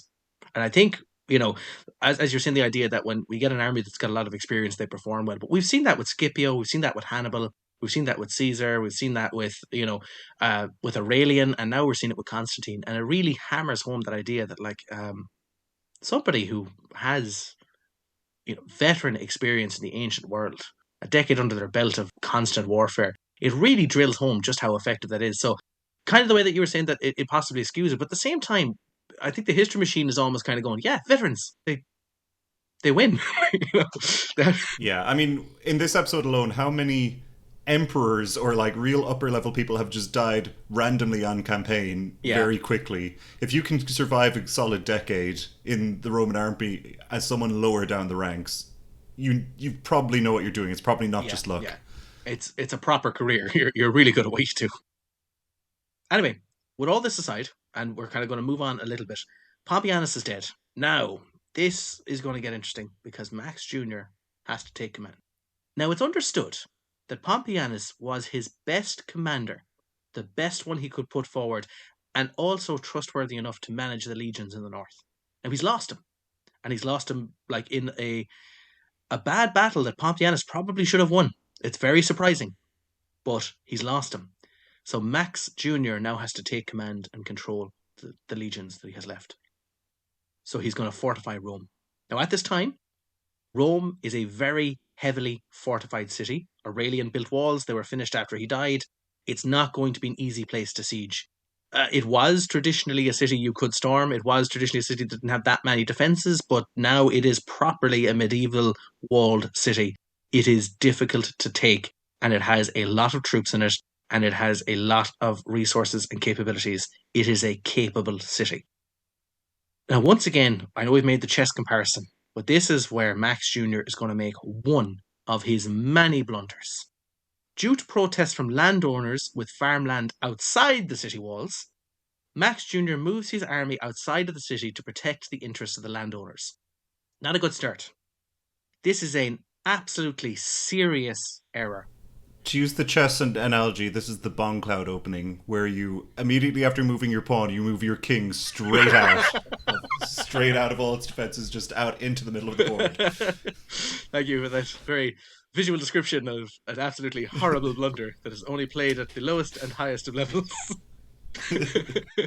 So anyway, it is a disastrous move. So he's moved his army outside of the city to protect the interests of these landowners. Now, this is such a serious error, right? That later Christian writers are going to declare that only divine intervention could have made him this stupid and lured him outside the protective walls. This is how, they're like, nobody who has half a brain cell could have possibly have done this. Like, you got, God had to trick you. This is how bad this is, That is, sorry, it's just like you have so much historical bias going against you, and even then people are like, oh, but he wasn't really that stupid. There was something else there. He wasn't that stupid, surely. Yeah, it was only by the help of the Christian Judean God that you were forced outside of your protective walls. Yeah, now, amazingly as this is, there might actually have been reasons for this. I'm going to call it a maneuver. It's daring, it's unexpected, and it's stupid, but it's still a maneuver. But anyway, on the 28th of October, it was officially the 6th anniversary of Max Jr.'s ascension to the rank of Augustus. And therefore, it's a lucky day. It's kind of like his birthday. It's a similar thing of, this is actually my lucky day. I should have luck on my side. It should really help. Not the best reason, but it's a reason. The next possible one is there's the Sibylline books, which are kind of famous Roman oracle texts. Apparently, they were consulted, and it was declared by the Roman priests that on this day, the enemies of the Romans would perish. Now, this detail is not likely to be true. This probably didn't happen, but it adds a nice little bit of drama to the story because it's very clearly like, but wait, what if I'm the baddie and the enemy of Rome? That is the day that I'll perish. But it's one that's thrown out as a given reason. Now, the most likely culprit is a mixture of stupidity and a mixture of political pressure from wealthy landowners to make sure that this war ends as quickly as possible, that land outside the city walls is protected, and that you get your big army and you crush Constantine and you take him quickly. So, we're going to move on to possibly one of the most important battles in history. This is going to be the 312 AD Battle of the Milvian Bridge. To put this in perspective, this is a battle like the Battle of Hastings. It's a battle that's not really colossal when it comes to army sizes, when it comes to territory conquered, when it comes to the immediate afterfacts. But what's so important about it is everything that's going to happen after this battle because of this battle. So this battle is attributed to Western Europe introducing Christianity. And that's an almost incalculable legacy. It's almost too impossible to try and imagine this not happening. So the day before this battle, a very dramatic event occurs. Now, what exactly it is not certain, but it is described as a cross in the sun. Now, whether this was visible to just Constantine or it's witnessed by the whole army, its effect is no less awe-inspiring. Now, some possibilities have been put forward for what it is, like a weather phenomenon. So it could have been something called a parhelion, which is like a type of sun halo. It could have been a meteorite crashing to the earth. It could have been delirious visions affecting Constantine, that then he would, regurgitate the effects and what it was saying to his troops. And, could be divine intervention. Be a god there too. So there are so many reasons given for it, but this is legitimately, what's not important is what happened. What's important is how it was interpreted, how it was firmly believed by Constantine, and more importantly, by his army. So this vision, this event that was to happen to Constantine, he said he could read the words, "In this sign you shall conquer." Note, this is recorded by Christian historians, so there's no doubt there's going to be a bias in some of this kind of writings. And also it turns out that the 4th century, which we're now firmly in, is full of examples of visions and magic and miracles in action. This is one where there's a lot of divine intervention attributed to battles. A lot of it because it's recorded by Christian writers, but this is going to be it. Constantine at first is confused as to what is the meaning of this sign in the sun. One or more events happen to resolve his conviction on what exactly it is and how they can interpret it. So he's very likely approached by Christians who are in his army and bishops who are in his entourage, who inform him that this is a sign from their God. And that night, he is meant to be visited in a dream by Jesus or the Christian God, and they tell him that he needs to adopt the Christian sign against his enemies. And this sign would be interpreted as the Greek letters chi and rho, which is a symbol that looks like the capital letter P and overlapping capital X. If you're a lapsed Catholic like me, you've probably seen it around the place and not really been sure what it was, but felt like you'd be too embarrassed to ask. Yeah, that's fair enough. So it's known as Chi-Rho. Now, it should be noted as well, right, that this symbol Chi-Rho is an almost unknown Christian symbol, but it will become heavily affiliated with Christianity after its use by Constantine. And just as an important little note as well, the symbol Chi-Rho also resembles an Egyptian ankh, and it had been used by earlier pagans as a symbol, as like a good luck charm. This thing could have a bit of a double meaning, that for the Christians in his army, they're like, this is brilliant, we're marching under a Christian sign. But for the pagans in his army, it's also a lucky insignia. So it works. It works for everybody. And it's kind of a lucky sign. So the next day, aka the day of the battle, Constantine adopts the sign as a symbol on his standards, or as sometimes it's popularly depicted, he paints it on the shields of his soldiers. So they paint the Chi-Rho symbol, the X and the P. Sometimes some of his soldiers are a little bit hesitant to do it, but the idea is like, well, listen, we literally have God on our side, we'll be fine. This is what we're doing. So at this point, his army is still confident now that they have divine protection. So they're going in and they're like, we're covered in literally holy armor. This is going to give us a big advantage. If they were protected by holy armor, they're about to be protected by a lot more. For the next sequence, before the Battle of the Milvian Bridge, Max Jr. decides to destroy the stone bridge that crosses the Tiber, the Milvian Bridge. He's going to get rid of that bridge and go, okay, I'm going to deal with Constantine's army this way. Though Max then decides he's going to change his mind about the bridge after he has it destroyed, and he makes a pontoon bridge and he builds it over the Tiber. Now, this bridge can be pulled apart with linchpins and it can be collapsed if needed. He's already decided, I'm going to level the bridge. No, wait, I'm not going to level the bridge. Now I need to build a new bridge. Now I need to build a shoddy bridge with linchpins. Bad step again. So the chess analogy, he's now moving his like rook back and forth while the other person just gets everything in position. It's not a high level move. It's only going to get worse, Carl. Max Jr. follows this up by building trenches and fortifications between the Tiber and Rome, and he heavily fortifies the area between the city and the Tiber River. Okay? But he decides, you know what, I'll just go north of the river. So after leaving the city, after collapsing the bridge, after making a makeshift bridge, after fortifying everything between the river and the city Rome, he then goes past those fortifications, just goes straight out into open battlefield.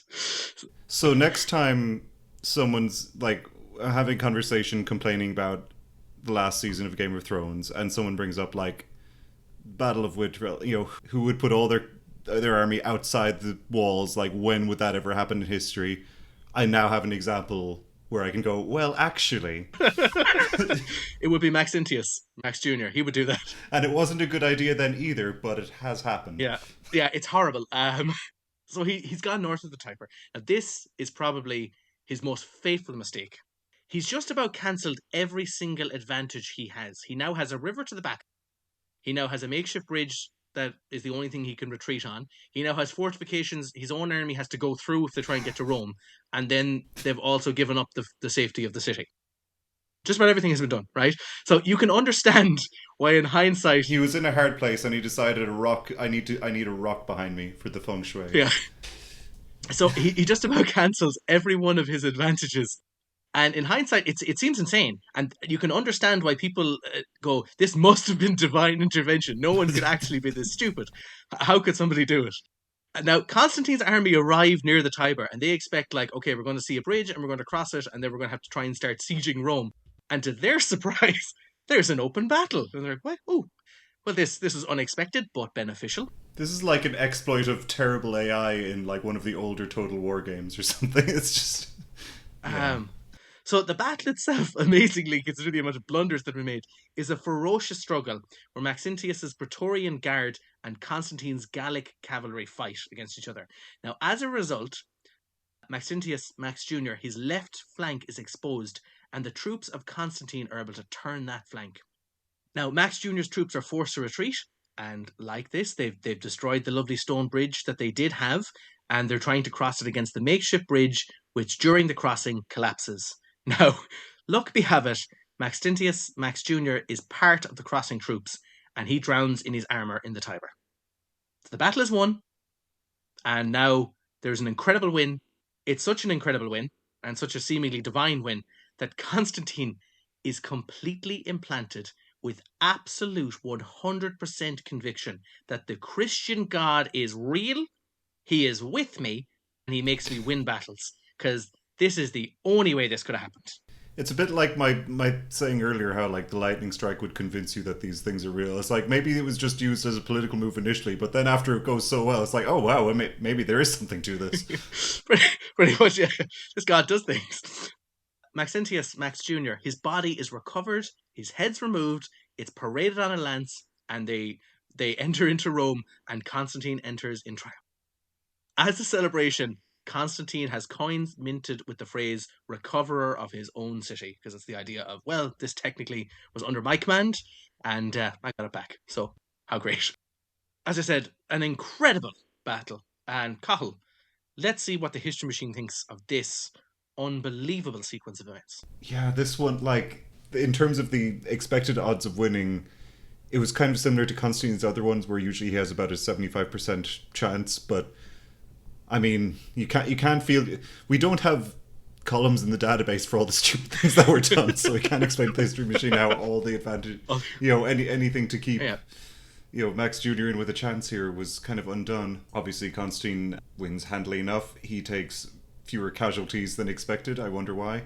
10% fewer. Deals out 33% more casualties than expected. You can guess as to why again. Oh. And obviously, and then... enemy commander death at the end of it, which is always kind of a rare occurrence in the database. But Constantine at this point has actually kind of had a few of those now. So one of the few generals where that becomes a pattern, along with Alexander the Great, really. Like most others, it doesn't happen that much. And he's really modelled his behaviour like Alexander. The idea he isn't heavily involved in leading cavalry charges and smashing into enemy troops, you know. So it's very his behaviour is very Alexandrian, you know, which kind of helps add to the romance and the story that he has. So he's back in Rome. He decides to promote his friend, who's a bishop, to pope, because that's what you do, nepotism in action, and that's Pope Sylvester. So he goes, "You're my friendly bishop. You're now my friendly pope." And Constantine is now the undisputed master of the western section of the empire. So in a smart move, which I'm so surprised had not been done before, 312 AD, Constantine officially abolishes the Praetorian Guard. I'm not having this nonsense. You've killed more emperors than you've saved, and you've promoted more people than you should have, and you're way too much of a strong political entity force, and I don't really want this.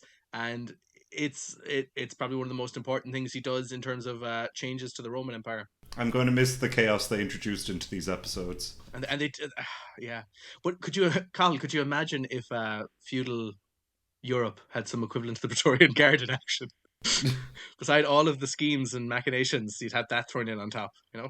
Makes for good drama. It does. They definitely do. So they're gone. The Praetorian Guard are gone. Constantine's gotten rid of them. He goes, you're definitely you're definitely more trouble than you are worth.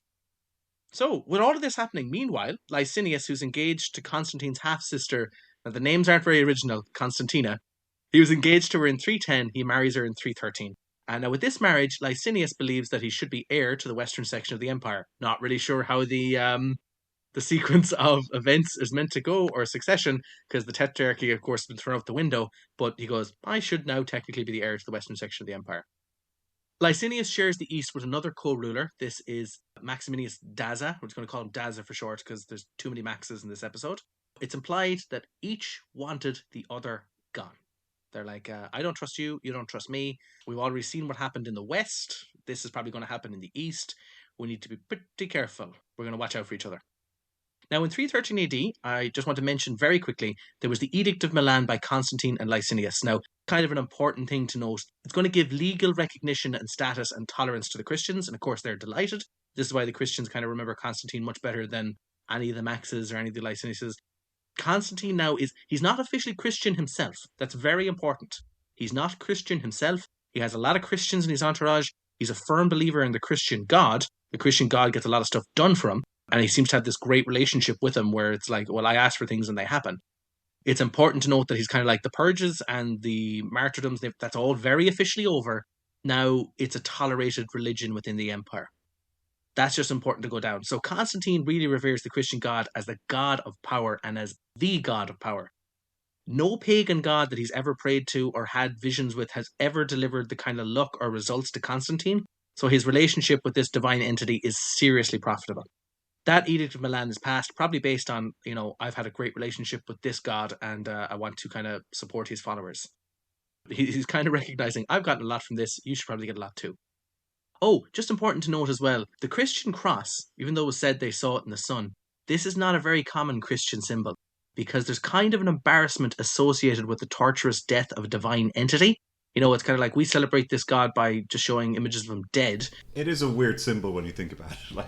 It is. Now, it'll be a few centuries later when that becomes the go-to symbol for Christianity, and they kind of emphasize a lot of the suffering and the resurrection and different parts of the Christian dogma after it. But at the time, you're going to see the fish symbol and you're going to see the Chi-Rho and other different Christian symbols. But the cross isn't a popular one because it's just kind of seen as a very distasteful. However, because the crucifixion was a method of Christ's execution, Constantine abolishes it as a punishment. He's like, that's it. No more. I can't be kind of showing support to the Christians and have the method that we killed their God, just be government policy. That's gone now. So he abolishes that as a form of punishment, or effectively as a death penalty. It's gone. Now, Constantine kind of likes the idea of backing Christianity because it's really organized, and he believes he can use that organization to his benefit. We'll just go back to Licinius because he's going to try and deal with Daza. The two of them don't trust each other anyway at all. So in 313 AD, there is the Battle of Campus Cernus, or the Battle of Trasylarium. Licinius is now buddies with Constantine. I'm after marrying your sister at the moment. So Licinius is in Italy. He's living it up. He's having a bit of fun. And with that opportunity, Daza decides to take an army of 70,000 and he races towards Byzantium. Byzantium being, well, that'll be a city that comes up very important later. But Byzantium is a very critical city in the eastern section of the empire. Now, the alarmed Licinius returns to the east and he manages to pull together 30,000 troops. The tactical details are practically non-existent for this.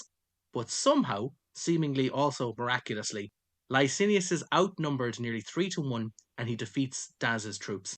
Now, this win is virtually completely attributed to the idea that Licinius has veteran Illyrian legions and he is taking on inexperienced legions of Daza. So this is coming back again to our idea of sometimes it's just better to have a lot of veterans in your army. They're worth 3 or 4 times regular troops because he's outnumbered 3-1 and he wins. And the history machine agrees with that, as it actually gave Licinius a roughly 90% chance to win this, which does seem crazy when you look at the numbers because it is like more than double, but it's just when it goes down to the composition, they're just worth so much more that it really thinks Licinius had this in the bag. However, it is notable in this battle, it was just messy on both sides. Daza lost about 12% more units than expected. Licinius lost about 22% more than expected. So on both sides, they kind of had a lot more casualties than they would have expected or would have liked. Right. Gee, that's nasty. Another example of just veteran legions in action and the difference that it makes. So after this battle, anyway, in 213 AD, it's rumoured that, well, a couple of things might have happened. Daza could have been poisoned by Licinius, but it's also very likely that he died of disease when he's retreating, and he's retreating to the city of Tarsus. But either way, Daza's out of the picture. He's no longer there. We now only have a Constantine, and we have Licinius. And now we have an undisputed ruler of the East and an undisputed ruler of the West. So, a couple of things are going on. In 315 AD, Constantine's going to build an arch in Rome. Licinius, similarly, around 314 to 316, he's going to start purging a lot of what's left of Daza's government. Now, they have Galerius's widow, Galeria, not very original in the naming, who also marries somebody with a similar name to you. But Galerius's widow, Galeria, is also purged. So it's not even just like Daza's people, it's anyone associated or halfway affiliated with it, they're all purged. In 316 AD, very both religious meanings and whatnot. The glass shatters here, and we're going to have an East versus West moment. We're going to have a little sequence of events. It's going to lead to a serious war. Constantine is going to make a guy called Basanius his Caesar. Now, Basanius is friendly to Licinius. He's married to Constantine's half-sister Anastasia, so all seems pretty well. Licinius opposes an appointment, and the friendship kind of breaks down. So they kind of go, I don't want Basanius to be the Caesar, but I do, so we're going to have a little bit of a falling out. Senecio, now this is a man largely responsible for Basanius' close link to Licinius, has been revealed in a plot to kill Constantine. Now, Constantine's half-brothers are also accused in this plot. Kind of convenient, if I have a threat here and they're also involved in it. Bassianus is caught red-handed in this plot, and there's a case of some indisputable evidence, whatever that might be. It's presented, and Basanius confesses everything. This is kind of a mixture of, he has a combination of fear and guilt, and he goes, I want to get this off my chest, I shouldn't have been involved in this, this was a really messy coup, I always wanted you to be in charge, I didn't want this to happen, but I guess it did. Missing the slickness of the Praetorian Guard. Yeah. Just made a mess of this whole assassination They certainly did. Now, this is important. All of this, what I've just mentioned just before that, all of this could be lies just to justify the next actions of Constantine. So Constantine has a son named Crispus that he would like to make Caesar. Plus, his wife Fausta is now pregnant, so there's a couple of more heirs on the way. Basanius is Constantine's brother-in-law. It's not that great of a connection. He's kind of related to him, not really. So it would be better if I could have him executed and have my son made Caesar, which he does. So Constantine demands that Senecio, who fled to Licinius' court, be handed over, but Licinius refuses to do so. Constantine then mints coins with the phrase Rector Totus Orbis, or ruler of the whole world. And this is kind of I rule the East and the West. So it's open revolt, open rebellion, open disregard of Licinius' rule. That's going to lead us to the Battle of Cybele on the 8th of October 316. So Constantine has 20,000 cavalry and infantry. Licinius has 35,000 cavalry and infantry. But Constantine has God on his side. Most of the opposing armies are regulars, okay? So, like, they're the elite troops, they're the veterans, they're the personal bodyguards, they're the cream of the crop, they're the cataphracts. This is going to be like, the very tip of the whole spear from both sides is going to go at each other. So the numbers seem lower, but put it this way, the guys involved in it are, top shelf. They're the best of the best. So Licinius occupies a defensive position on dry ground and marshes, and Constantine, although he's not the favourite, he decides to attack, and importantly, he decides to attack at night. Now, this is risky, visibility is low, communication could be poor, but this, he believes, is probably his best chance of a combination of element of surprise and trying to overcome the elite troops that he's going against with his elite troops. So he's kind of banking on the idea that the troops he's using are good enough to do this, to overcome the negative, and that the positive of attacking at night will give him the benefit. So it's difficult. Now, Constantine wins the day with a cavalry charge, which is personally led by him into the right flank of Licinius' army. Once again, very, very, very Alexander the Great in action. He's quite similar in behavior, in attitude, and in kind of style. Because of this battle, 20,000 troops of Licinius' army are killed. Licinius retreats to Hadrianopolis with his remaining army, but Cathal, before we go any further here, what does the history machine think about this battle? So this one, again, I think it is favouring Constantine's army composition, as again, it's giving him slightly lower odds, but still kind of rounding roughly 75% chance of winning.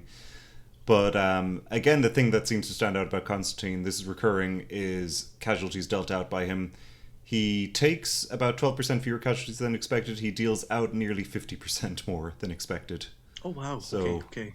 Which, given that, they dealt out 20,000 casualties in an army that was 35,000 strong, like, that's not surprising that is much more than expected. Yeah, definitely.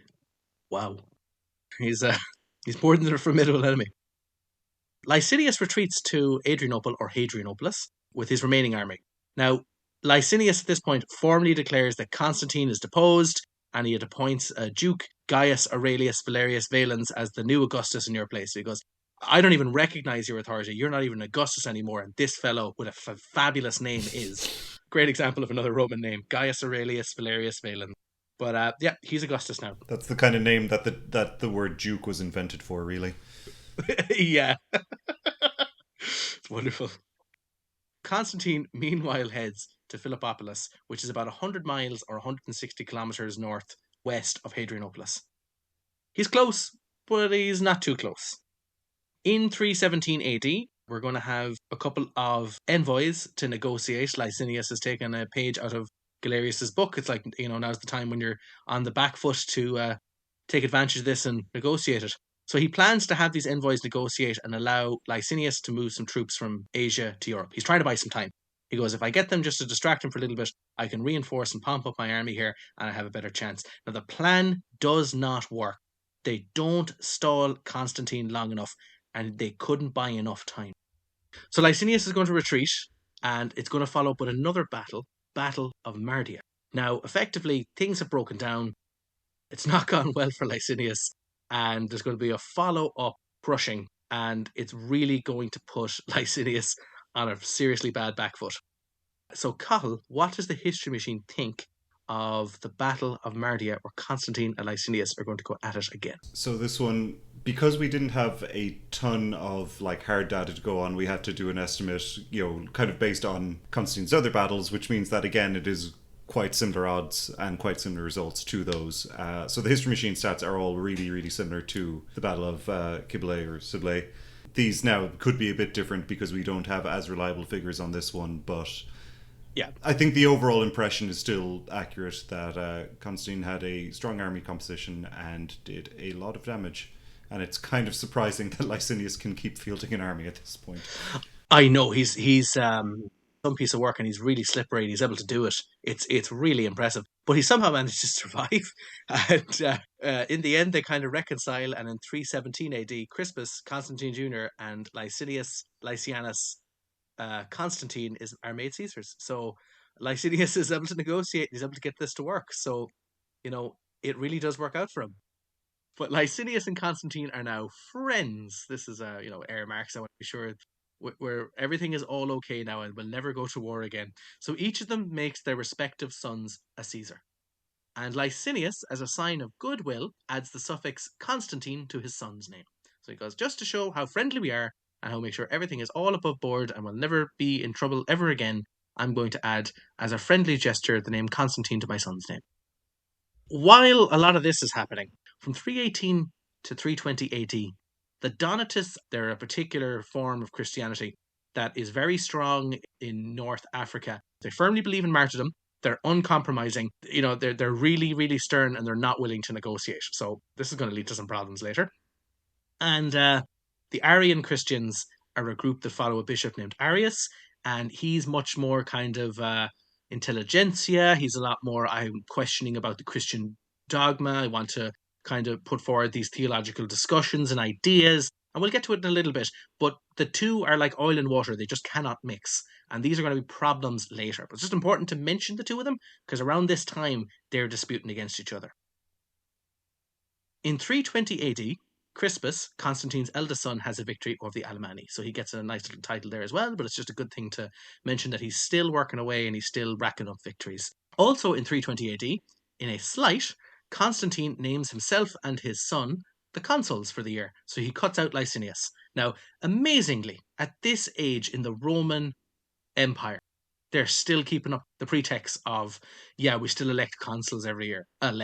Just it's done much more as just a point of insult, because it's like, Licinius, you aren't actually going to get to be one this year, and normally we just keep naming the two Augusti consuls, but just to slight you, I'm not going to name you one this year. Just searching out more and more titles he can give himself and not give Licinius. To add a further insult to injury, in 321 AD, a year later, he names Crispus and Constantine Jr. as consuls. So he goes, just in case you thought this was a blip, you're definitely never being consul again. I didn't forget you, I just didn't want to. But in 323 AD, the Visigoths break into Europe. Now, Constantine presses them back, and he pushes them back more than 300 miles. But in doing so, he trespasses into Licinius's territory in the process. He then fortifies areas in Licinius's provinces, which is pretty alarming. It's like, why are you breaking into areas that I control, and then why are you building forts in them? Licinius is understandably not happy about this just blatant disregard to his territory, but Constantine claims the moves were both accidental in their nature of, like, I didn't realize I was in your territory when I was fighting the Goths. I didn't realize when I pushed them out that I was still in your territory. And I really didn't realize that when I was putting down fortifications to deal with the Gothic peoples, I was building them in your territory. So this is going to erupt in 324 AD into the Second Licinian War. So Constantine sends his son Crispus south with the navy into Licinius's territory, which is alarming. It's like, you shouldn't be doing this, but he does. And in 324 AD, the war resumes with the Battle of Chrysopolis on the 3rd of July, 324 AD. This is a devastating battle, very devastating for what happens to Licinius. So Licinius is very superstitious, and he's really nervous of Constantine's, Christian standard, the Chai Ro, and like Christian standards that he's carrying into battle. Constantine now is using Christian equivalents or Roman standards that have been Christianized. He's really paranoid and he's very superstitious, and he refuses to directly look at them. He's like, no, I don't want to, put that bad juju. It's not, I'm not having magic god affecting me. I'm not going to let that happen. So simultaneously, Licinius gets his troops to use various Roman and pagan symbols and try and match the divine factor that Constantine is bringing to the table. So he's like, put on whatever Roman symbols, whatever Greek symbols, whatever, standards and things. Put them on your shields, guys. Put them on your standards. Fight religion with religion. That's what he's doing. But Licinius' army is still soundly and brutally defeated. So, Cathal, what does the history machine think? Chrysopolis, it's actually really similar stats to Battle of Cybele. It's Constantine bit under a 75% chance to win, and again deals out about 50% more casualties than expected. It's a pattern. He's extremely consistent. He has an army with this strong composition that the history machine likes, and he deals out a lot of casualties and doesn't take that many himself. Now this is going to be, we're going to show the slipperiness of Licinius. He manages to escape south to Byzantium. So his army's been defeated brutally, and he still manages to slip away and go to Byzantium. Now, meanwhile, there is going to be a battle of the Hellespont, where Crispus, who's Constantine's eldest son, wins a resounding underdog naval victory, and thus he cuts off the strait to Byzantium, and he cripples any hope of a long-term resistance by Licinius. So Cathal, very quickly, what does the History Machine think of Crispus's win here? This one, it really kind of has him taking a page out of his dad's book in that, again, not that impressive in terms of, I think the History Machine liked his odds based on the naval composition, has him dealing out 85% more casualties than expected. So okay, that I would... A dramatic, yeah. Very dramatic win. I know they were definitely outnumbered. I know the enemy had more warships, so I'm really surprised. I think it's an apple, it's recognizing an apple falling from the tree situation here. They go, yeah, he's on the winning side. I guess it'll be fine. I think so. Very impressive. I know we're kind of going, they're underdog victories, and then the History Machine's like, nah, they're good. Yeah, I think it is just we're getting into a period where I think the sheer numbers are not as important as the units making up those numbers, and I think Constantine consistently just kind of has the better veteran armies on his side. And the leadership and everything, it feels very historical going. They had the better men, and we haven't factored God, and we haven't factored which God they follow into the History Machine, I will say as well. Yeah, that's the divine factor hasn't been factored in here, which probably has thrown all this off. But effectively, the war is over, because with the Hellespont controlled, and there would never be another bloody battle near Gallipoli again, ever. Let that be noted to everyone. But war is effectively over. The road to Europe and Asia is now controlled by Constantine. So Licinius is cut off from any reinforcements he could get by land or sea, and he's trapped here, completely localized and pinned down. A messenger named Mestrianus is sent to Constantine to negotiate, and Constantine keeps him hostage because he's not actually certain that he's fully won this war yet. Now, in reality, he has it in the bag. But he kind of goes, maybe, like Licinius is very slippery. Something else could possibly happen. I know it's one of those, I have him pinned down, I have him cut off, I have him surrounded, he can't get any access to anything, but I know he's got something planned. His head isn't on a lance yet, so there's still a chance. He hasn't drowned in a river or blown up his own bridge yet. So Constantine has grabbed the messenger as a hostage, and he's going to make some demands. And the demands are, they need the deposition of Gaius Valerius Valens. The name is too good. He can no longer be Augustus. And then the recognition is now, Licinius, you have to recognize Constantine as Maximus Augustus. So I'm the biggest Augustus. I am the most Augustus, the most senior Augustus. So he's getting, remember he had the Prince of Youth and he had the title. He had a lot of titles, but now he's adding another one, Maximus Augustus. Both of these terms are accepted, and Licinius, just to sweeten the deal and for good measure, he has Gaius Valerius Valens killed. He goes, yeah, he can never come back if he's dead. So just to be sure, I'm definitely adhering to your recommendation, and we'll have him killed for good measure. Licinius also surrenders 5 provinces to Constantine. The result is a very messy divide in the Balkans area. Never happen again, it's fine. No, never happen again. We can see a pattern in this episode. Yeah. History, always something new. Licinius evacuates Byzantium because he cannot possibly hold it, right? He's a hard person to kill, he's been very slippery, and he's managed to escape eastward, and he heads towards Nicaea. So here, he plans one last stand. However, his wife, Constantina, aka Constantine's sister, she convinces him that any further resistance is completely futile. And you're not going to be able to win a battle against my brother Constantine. You're going to get killed if you try and do this. So she convinces Licinius, your best option now is to go and meet up with Constantine and effectively reconcile, because otherwise you're just dead. So Licinius agrees to this, and he goes and he meets up with Constantine and he dines with them in Macedonia along Thessalonica. And here, or right after that, he's executed. So it wasn't exactly the best plan. The man was slippery and they go, now we have you. But likely Constantine has him killed. However, there's a second story that exists, and this is one that's probably propaganda again. It's just one to go. We don't want to explain Constantine's actions too much here. But Licinius is supposed to have contacted the Visigoths once he was in Macedonia and begin plotting another battle. But the treacherous Visigoths instead have him killed. The way that they do. They're treacherous. It's a convenient story, and it's one that they're sticking to. A good Christian wouldn't invite someone to dinner and then just kill them. No, they definitely wouldn't. And Licinius' son then, Licinianus Constantine, the one who took Constantine's name as a suffix, he's killed. The thread is gone. Constantine ain't exactly doing nice things. And Constantine is now the sole and only ruler of the Roman Empire. With Constantine, the sole ruler now of the Roman Empire, he's able to double down on his administrative abilities and his administrative tasks. Constantine is he's a man of action, and he's a guy who thinks he can get things done. And you know what? He's shown he's really able to get things done. So in 325, he's got a really, really ambitious idea. And that's that he's going to have the Council of Nicaea. If you've any connection to the Catholic Church, you'll know exactly where this is going to go. But Constantine wanted to establish a universal church. Now, funny enough, the word Catholic is Latin for universal. That's what it means. And it's a really bold statement, but the idea was Constantine wants to go, I'm just going to get some bishops, get them together, have them... He thinks this is the problem. They haven't gotten together and spoken. So get them together, have a conversation, mash this thing out over a couple of drinks, and we'll all be fine and agree to whatever these heresies are. That's fine. Constantine wants to establish this universal church where any Christians who are found practicing outside of these very defined beliefs could just be deemed heretics. So he's looking to get some bishops together and straighten all of these theological differences out. It has the real feel of a guy putting on a jacket and be like, we're going to go to a corporate retreat and a team building exercise and everything's going to go well, and when we're finished we'll all wonder why we didn't get along in the first place. Hooray.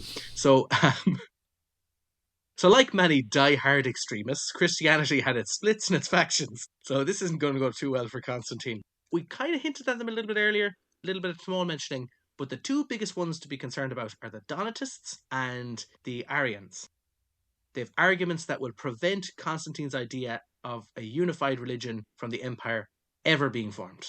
Now, the Donatists, their stronghold is in North Africa, and they are a sect of Christianity who are fierce, they're uncompromising, and they will not allow any Christians to participate in any kind of pagan sacrifice, even if it's to save their own skins.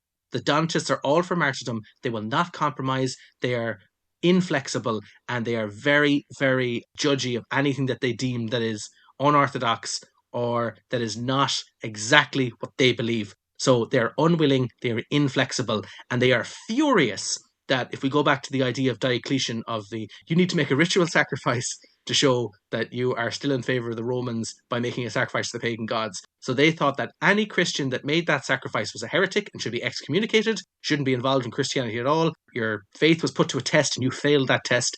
And then they're not even fairly too happy about anybody who pretended to do it, because they go, you know what? Even pretending shows that you just don't love God as much as I love him. You should be a martyr. You should really, really want this more than whatever. So they're really strict, uncompromising, and naturally they're going to be like this, hill that will not be able to be overcome in just getting everything to work together. That is the Donatists. Now, Arianism is founded by a guy called Arius. Now, his heresy, he kind of had a bit of a thought experiment. And the thought experiment was that Jesus must be lesser in some physical or spiritual form to God. Now, the idea was, number one, Jesus was changeable. At some point he was a baby, at some point he grew up, and at some point he died. That means he's changing form, he's getting older, and that he's mortal. And if they go, he's not like the God we believe in that is eternal and forever and all-powerful. If he physically changes form, gets stronger as he grows up and can die. He goes, he cannot be the same thing. These are all things that God does not do. So Arius implies Jesus must be different in essence from his Father. There must be a situation where if the Son was begotten of the Father, the Son could not have existed. So it's the kind of idea of Jesus couldn't have existed at all times because he had to be born and then he had to grow up and then he had to die. So he's changeable. And because he takes human form, he must have some kind of human connection. It's a very theological and kind of almost scientific attack at the dogma of Christianity. And this infuriates the Donatists. They are like, that is not what we believe. This is not the doctrine. This is heresy.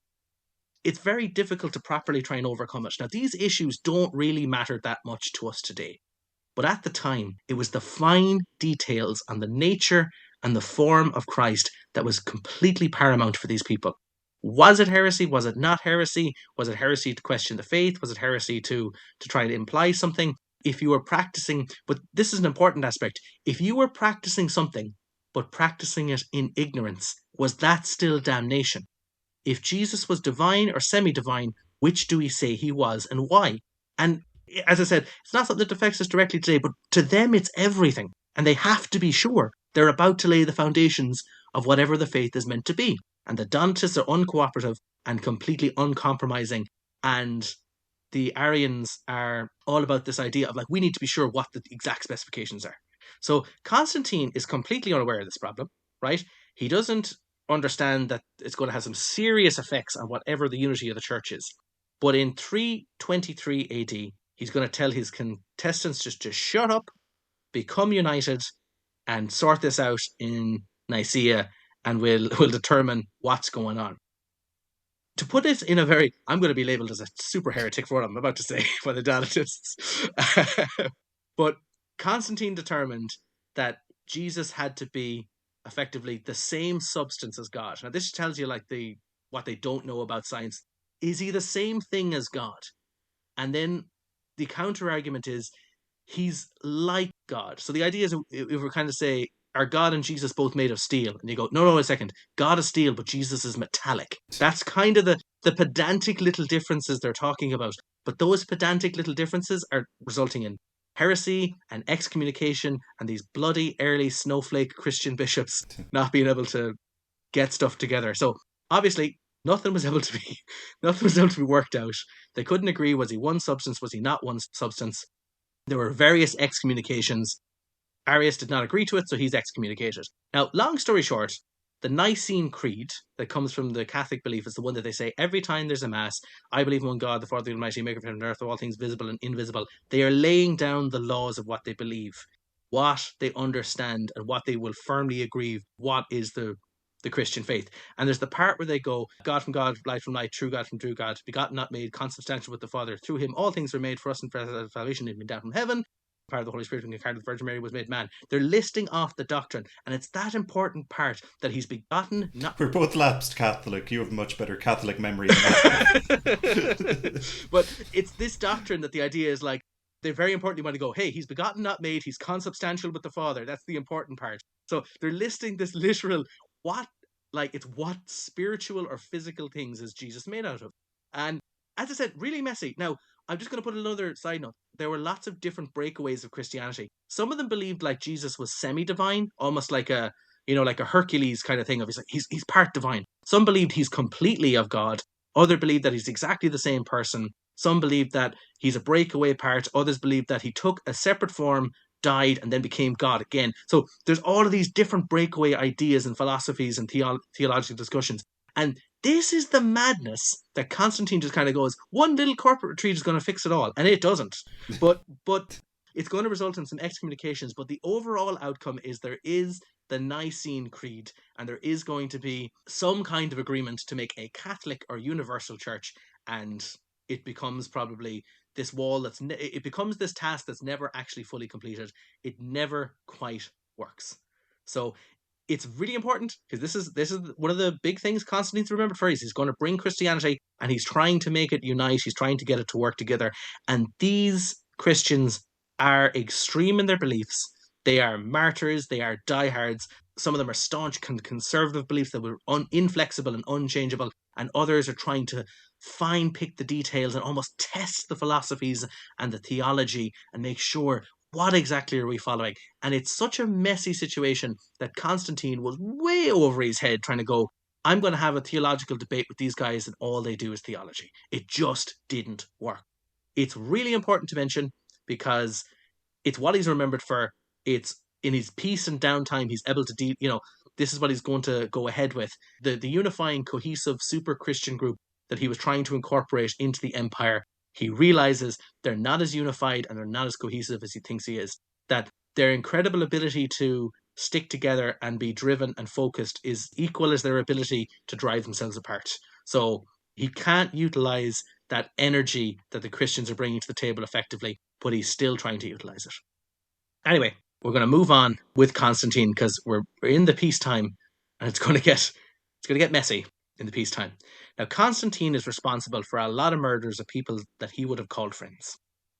And now he's an autocrat, so he believes he can do whatever he wants, whenever he wants, including murders, including, starting wars. He can do it. He is a complete totalitarian ruler in that sense. I am in charge. I can do what I want. And in 326 AD, Constantine executes his son Crispus, his eldest son, and his wife Fausta. This is very hard for Christian historians to tie together, because they go, the guy that we're elevating to the seat as like the father of bringing Christianity, the founding state ruler of Christianity, the guy who brought us the Nicene Creed, also murdered his son and his wife. And there doesn't seem to be good cause for it, but they're going to try and justify it anyway. Minerva, who's a lady who was Crispus's mother, and Fausta was the mother of 3 of Constantine's other sons. Now be prepared for some pretty lazy son naming. Constantine's other 3 sons are Constantine Jr., Constantius, and Constans. So it's like George Foreman, jeez. Yeah, George Foreman naming kids, yeah. If you don't know, look up George Foreman, Georgette, George 3, George 4. I suppose George Foreman is our boxing equivalent to Constantine. In both the way he manages, George Foreman never murdered anyone, but both in the George Foreman naming of children and the heavyweight analogy. So I suppose if we want to have our little boxing equivalent Hall of Fame, that's where Constantine is. He's our George Foreman in this story. So you have like the early win, which is the first battle gets, as I said, is the like old age, like surprise win with the second one, and then presumably the thing he's known for after all the battles, and in this case the George Foreman grill, is Christianity. Yes. It's actually so suitable. I don't know if it is, but we'll keep going. This episode may have gone on too long. I might be. My brain might be a bit melted. Oh God. Okay. All right. So how this happens? How Constantine kills his eldest son and his wife is Constantine's wife Fausta speaks of a plot, and the motive that's given is she wants to suppress Crispus and elevate her sons in his place. Now, she's also adding flames to a rumor that Crispus mightn't even be Constantine's son. He could be an illegitimate son. You don't want to have him take over the empire, especially if he's not actually your kid. So Constantine, and once again, all of this now could be total lies just to justify what's about to happen. But Constantine believes his wife. He believes that the rumors she has told him and the information she has given him and the possibility of a plot are real. Now, importantly, his son was doing well politically and militarily, and perhaps a bit too well. Now, we can never know what exactly happens in this situation, because the Christian writers, they avoid this subject and I want to say like the plague. They just don't want to put a damper on Constantine's legacy. So it's messy, but this is what we're going to go with. What's meant to happen is Crispus is meant to have approached Constantine and asked him to retire. Now, Crispus is found guilty of some unknown crime. The details are sparse. It might just be, put it in, he's guilty of some crime. And another rumour as well is that Fausta has fallen in love with her stepson Crispus, and this is a very big trope. And the idea is, certainly, this is a common trope. It's a silly kind of little theme you can go by, and it adds flame to the fire and helps try and justify the next few actions. What is certain is Fausta is involved in Crispus's downfall by using her various agents. Whatever information she's planting, whatever rumors she's spreading, she's involved. So Constantine has his eldest son, Crispus, killed. Now here, supposedly, a guilty conscience takes over, and Constantine concludes that he has made a disastrous mistake. He cannot believe he's killed his eldest son. So he's said to have had a gold statue made of Crispus in his honor, for his memory. Now, Fausta is pinned for the murder, and Constantine has her executed by immersing her in a scalding bath. It's a pretty bad way to go. Well, he can't crucify her because he outlined that. The executions, in no doubt, upset Constantine's Christian advisors. They're not exactly very happy, and later Christian historians find this part of the story had to somehow be justified, or they ignore parts of it because they need to keep that kind of holier-than-thou relationship. There's no doubt what happens is Constantine kills his son and kills his wife. It's very hard to justify that, and yet they will try to do so. Just to show how well the first retreat went, in 327, there's another Council of Nicaea, and Constantine loses his temper over the seemingly petty arguments, and they can't iron out the details, and as a result he mocks Arius, and he he kind of regrets doing that later. He's just like, maybe you should all get over this. Similarly, at the same time, Constantine's mother, Helena, is in Palestine, and she's looking for the real cross. So it's a real Indiana Jones situation, where they're looking for Christian relics. I just thought I'd throw that in as a little bit of a nice, fun bit of information, but to show how really the royal family is effectively very Christian. Now, funnily enough, Constantine is not yet baptized, and I'll give the reason for that later. But Constantine is not yet baptized. He's not officially yet a Christian. And what's left around this time, with all of the religious dogma and the councils and the get-together and the searching for holy relics, is there's small fry and there's a few skirmishes. So, for example, Constantine's son, one of them, is given the name Alemanus for repelling a small group of Alemanni. Just little things are happening. The next very important thing that we've kind of only glanced over is one of the biggest legacies of Constantine. And that is in 332 AD, there's the inauguration of the city of Constantinople. Now, we mentioned Byzantium earlier, like that city that's over effectively in the eastern section of the empire and is a very good defensible city. But there's a couple of things about it. It is now Constantinople, and we'll explain why that is so important and what it's going to do to affect history. So Rome, the eternal city, the foundation of the Roman Empire, the capital, the place where Julius Caesar, Augustus, they're all there. They're Rome.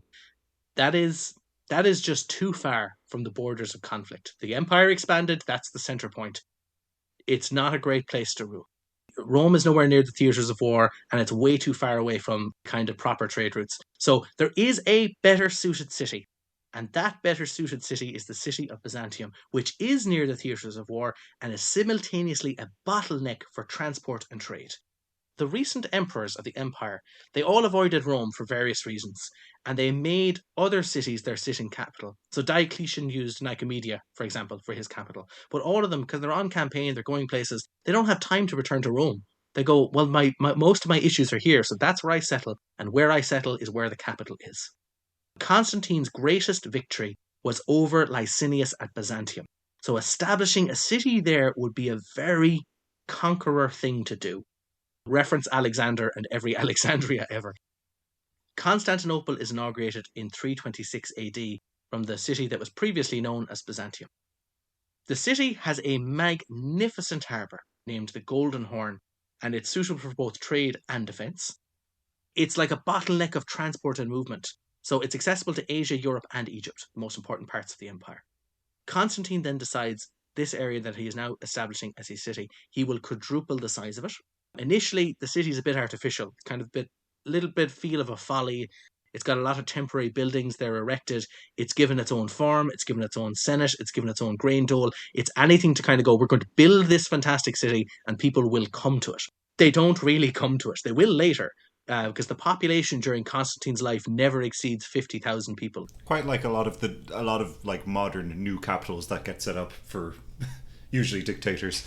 It takes a while for them to kind of bed in. Yeah, definitely. But to put it in perspective, like Rome is like about 1 million people, so it's no comparison really to it. But that's the goal, and for the longest time, there's a lot of legacies of Constantine. This city is probably one of his biggest ones, because this is going to be the capital and the seat of the Eastern Empire, the empire that we often know as the Byzantine Empire, for the next 1,000 or so years. It is a choke point of trade, of commerce. It is one of the most important cities in Europe, and technically it's border of Europe, Asia, and Africa. It is geologically, politically, militarily, and strategically vital. And so much so that when eventually it is conquered and absorbed by the Ottoman Empire, it's considered this colossal loss that for a while it's like, we got to take back Constantinople, because now it's called Istanbul. This is now going to be the new Rome. It's the new important, vital, critical city. It is the thing, if you wiped out civilization and started over, there would probably always be a big city that ends up there. It's just too good a spot. Yes. Like if you want to be a military or a commercial or a political empire, that's the place you want to be. So anyway, while that's happening, we still have in 328 AD, there's more wars against the Visigoths. They're just coming out of everywhere. The largest threat to the western section of the empire are the Goths, and they originate from the area called Jutland, which is near modern-day Denmark. We didn't really talk a lot about them in this episode, but the Goths are a people, they're a force to be reckoned with. But the problem with them is they have so much internal squabbling that they constantly fail to be able to form and follow a single leader. And that's their biggest downfall. Like, they could, when they do, it's kind of like the Step Nomad people. When they form a single leader, they can do some serious damage, but they're not really able to do it. And the most dangerous aspect of the Gothic tribes is they begin to settle, and more importantly, they begin to learn military techniques, tactics, and strategy from Roman contact. The Goths had copied cavalry and cavalry tactics from their engagements with steppe peoples, but ultimately they're a heavy infantry army, and they are a very dangerous force if they are utilised effectively. Even with all of that in mind, as much as I might be bigging up the Goths right now, the biggest threat is in the eastern section of the empire, and it's the formidable Persians. They are well organised, they are financed. This is the Persians. They're organised, they're financed, they're capable, and they're just as all of those things as the Romans are, if not better, and they have better cavalry. In fact, the Romans are imitating their cavalry. I didn't really go into this, and we probably should just mention just at the final kind of little bits of points. The Roman army has changed drastically for the last few centuries, okay? It had become heavily reliant on foreign troops and auxiliaries. Now, by the time Constantine is the sole ruler, the majority of the army are Germanic, and most of the remaining troops are Illyrian. So the legions are now reduced to a nice, simple 1,000-man unit. There's more of them, so there's more legions, but the cohort is fundamentally changed. If you compare the legions of Julius Caesar and the legions of Constantine, they're very different. The legions of Constantine, their primary weapon is a spear. They have a long sword, which the Romans never would have used, and they're almost completely lacking in armour, minus they have a simple helmet and an oval shield. The legionnaire of Julius Caesar would have had full armour, would have had a heavy square shield and a short sword and a pilum to throw. These guys are completely different. Also, really important to note, auxiliaries, which historically would have been a small percentage of the Roman army, are now the majority of the army. So the tribes and nations and people who settle along the borders and make deals and negotiations with the current Roman Empire, they are providing the lion's share of troops to the Roman army. And this is where we are seeing the Roman army go from the legionnaire, heavy infantry units to the much more feudal army. So if you want to compare, it's that the Roman army has gone from its traditional depiction of the legionnaire and is now at some kind of proto-European medieval troop, and it will gradually become very similar to the medieval troop that you're used to. So less armor, more emphasis on, they use spears and have helmets, and they're not, they're different equipment. They wear trousers, these kind of things. They're now pretty much unrecognizable. At this time, Constantine has 77 legions of 1,000 men. But that's not the total of the Roman forces. That's only 77,000 troops. There's about 400 or 600,000 troops in the empire. And the difference that's being made up is all auxiliaries. So the army develops a bit further in peacetime as well. Constantine makes two different kinds of armies. There's the Limitani, which is like the guards of the border, and there's a strike force. And the strike force are regulars who travel around the empire and they go where they need to be. And both of these armies have issues. So the Limitari are effectively the dregs of the army, and they're unfortunately the first point of contact with whatever enemy ends up hitting them. They're not as well equipped, they're not as well drilled, they're not as well led, and they often are just kind of like a buffer before the strike force lands. Now, the strike force is almost always garrisoned in some city, and they lose their combative edge, and they're no longer... They lose that edge because they're not on the move, really, or they're usually relaxing. So it's gradually deteriorating in ability. As much as we've seen them perform really well, we're now hitting the point where the Roman army is going to go from this formidable, state-based, well-drilled, defined, well-regulated group to lax, different, limited, and cavalry focused. It really feels like it's just having a transition from focus on performance to focus on cost effectiveness. It's like less army, more outsourcing, more just like cut down the numbers to what you really need. Very much so.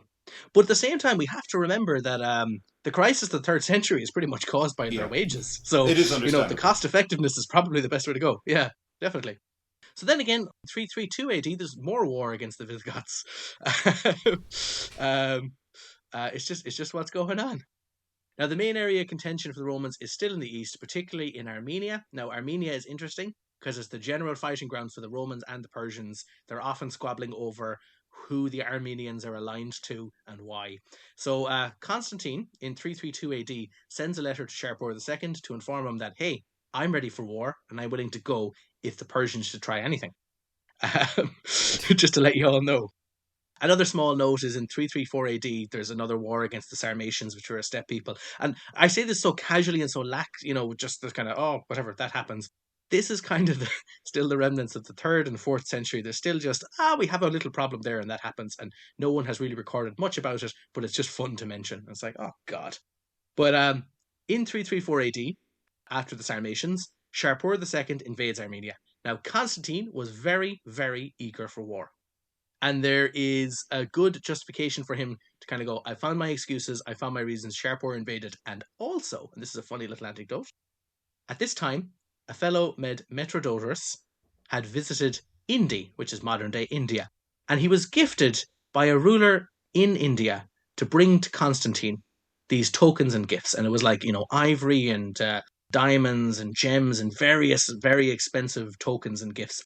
Now, instead of delivering these gifts, right, he claimed the gems and valuables and he brought them back to Constantine and he goes, these are actually from me. Like, I was never in India.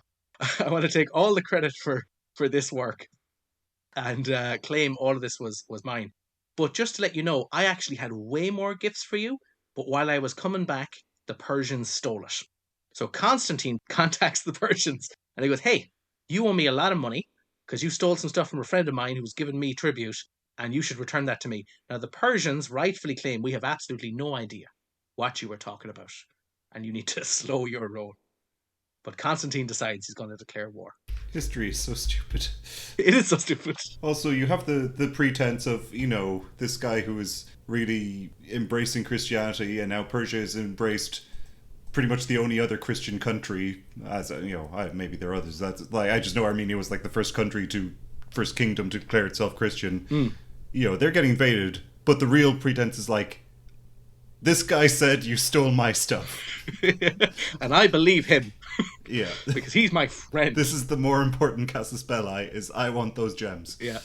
It's a good casus belli, especially if you're wearing crowns and, finally. Those slippers don't jewel themselves, Cathal. That's true. Just a note as well, in 335 AD, Arius, who's famous for the heresy that he was meant to bring, he dies on the toilet, which his enemies, heroically claim was divine punishment. So, just to go, that's what you get for messing with God. Now, him dying on the toilet or not, Arianism is still held, and Christianity is never going to be a unified front. Constantine hopes that he was going to utilize the cohesive and organized, non-military, non-governmental group that was Christianity, and it just does not succeed. And the squabbling between the factions is never effectively resolved, and any kind of unification of this is doomed. So just to put it there that, as much work as he put into adopting Christianity and trying to implement it across the empire, it doesn't work. Back to the Persians, in 335 AD, Constantine is preparing to go to war against the Persians. He's dividing up how the empire is going to be given to his sons and his nephews. And just as he's preparing, and it's just about to hit 337, Constantine dies. And it kind of, he's old, it's not going too well. He's nearly ready for war, and it just doesn't work. Now, while on his deathbed, he is baptized as a Christian. Now, I'm going to talk a tiny bit about this because this is the whole, why wasn't Constantine, a lot of people go, Constantine was a pagan, he was never whatever, he was baptized on his deathbed, and that's often the line that's thrown around to go, he was never really Christian, or he was never really whatever. Now, Constantine discovers, and I don't know if everyone knows this, but it's a pretty handy get out of jail for free card. When you are baptized into the Christian faith, all of your sins are forgiven from that point. You are given a clean slate. Now, Constantine killed a lot of people, murdered a lot of friends, killed a son and a wife, and was pretty much a very horrible ruler in that sense. Now, he always knew that in his back pocket, he had baptism as this forgiveness of sins, and that could be used. But the moment he used it, he couldn't sin again. He's like, well, I can't be baptized and then kill my next son, because then I'll definitely go to hell. So he always had it in his back pocket that I will wait to the last moment to be baptized just so I can do what needs to be done when it needs to be done, and no people will be very fearful of trying to do anything against me. So he's often held up as, like, by the time of the Battle of the Milvian Bridge, all the way back in 312, there's a very high chance that Constantine was very Christian. He did have bishops in his entourage. He had a lot of sinning to go. Yeah, he did. He did. Yeah, you might think that this is a very lazy loophole that any omnipotent god would see through. The idea of just doing the deathbed baptism to wipe everything clean, but he organized the conferences. He got to decide. That's true. This loophole counts. They kept that doctrine in place. But that was agreed upon. And that was kind of, once again, remember I was kind of saying earlier that Christianity had a lot to offer. And one of them was, hey, you can be a guy who was a murderer. You can be somebody who stole or did whatever you did. Whatever sins you've done, when you join us, it's forgiven. And that was really appealing. Also, they helped the poor. And, there were a lot of positives to this Christian sect and the things that they did, because other religions didn't do this at all. The mixture of charity and forgiveness, but particularly forgiveness for you, it was very appealing to Constantine. Remember, these guys all firmly believed this. As much as we might be we seem very skeptical, and we seem very kind of, well, this is the modern age and things have changed, and agnostic beliefs and whatnot. The people in the ancient world, this stuff was very real.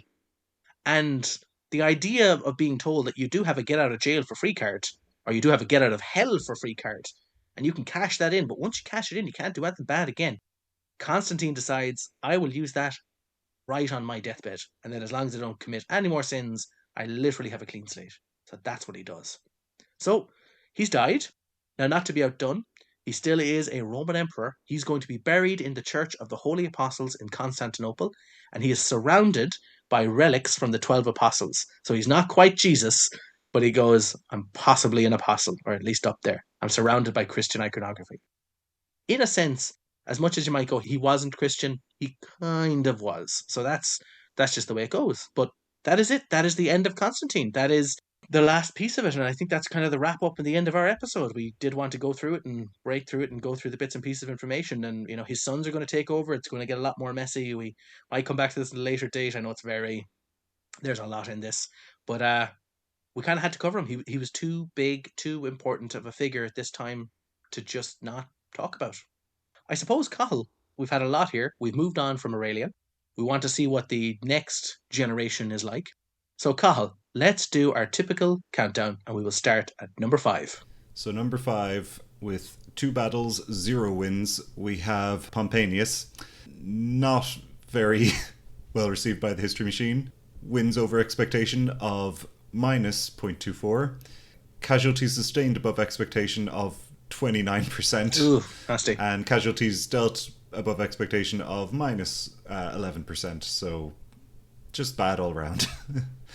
And I think you mentioned at one point in the episode, he was considered the best general of, he was. his leader, but that was the losing side. So that's the best you got. I'm going to try and defend him for as little as I can. But I think what's funny is, obviously, fortunately, he has losses. He has lost against Constantine. He is meant to be the most capable commander. We don't have the battles where he capably won.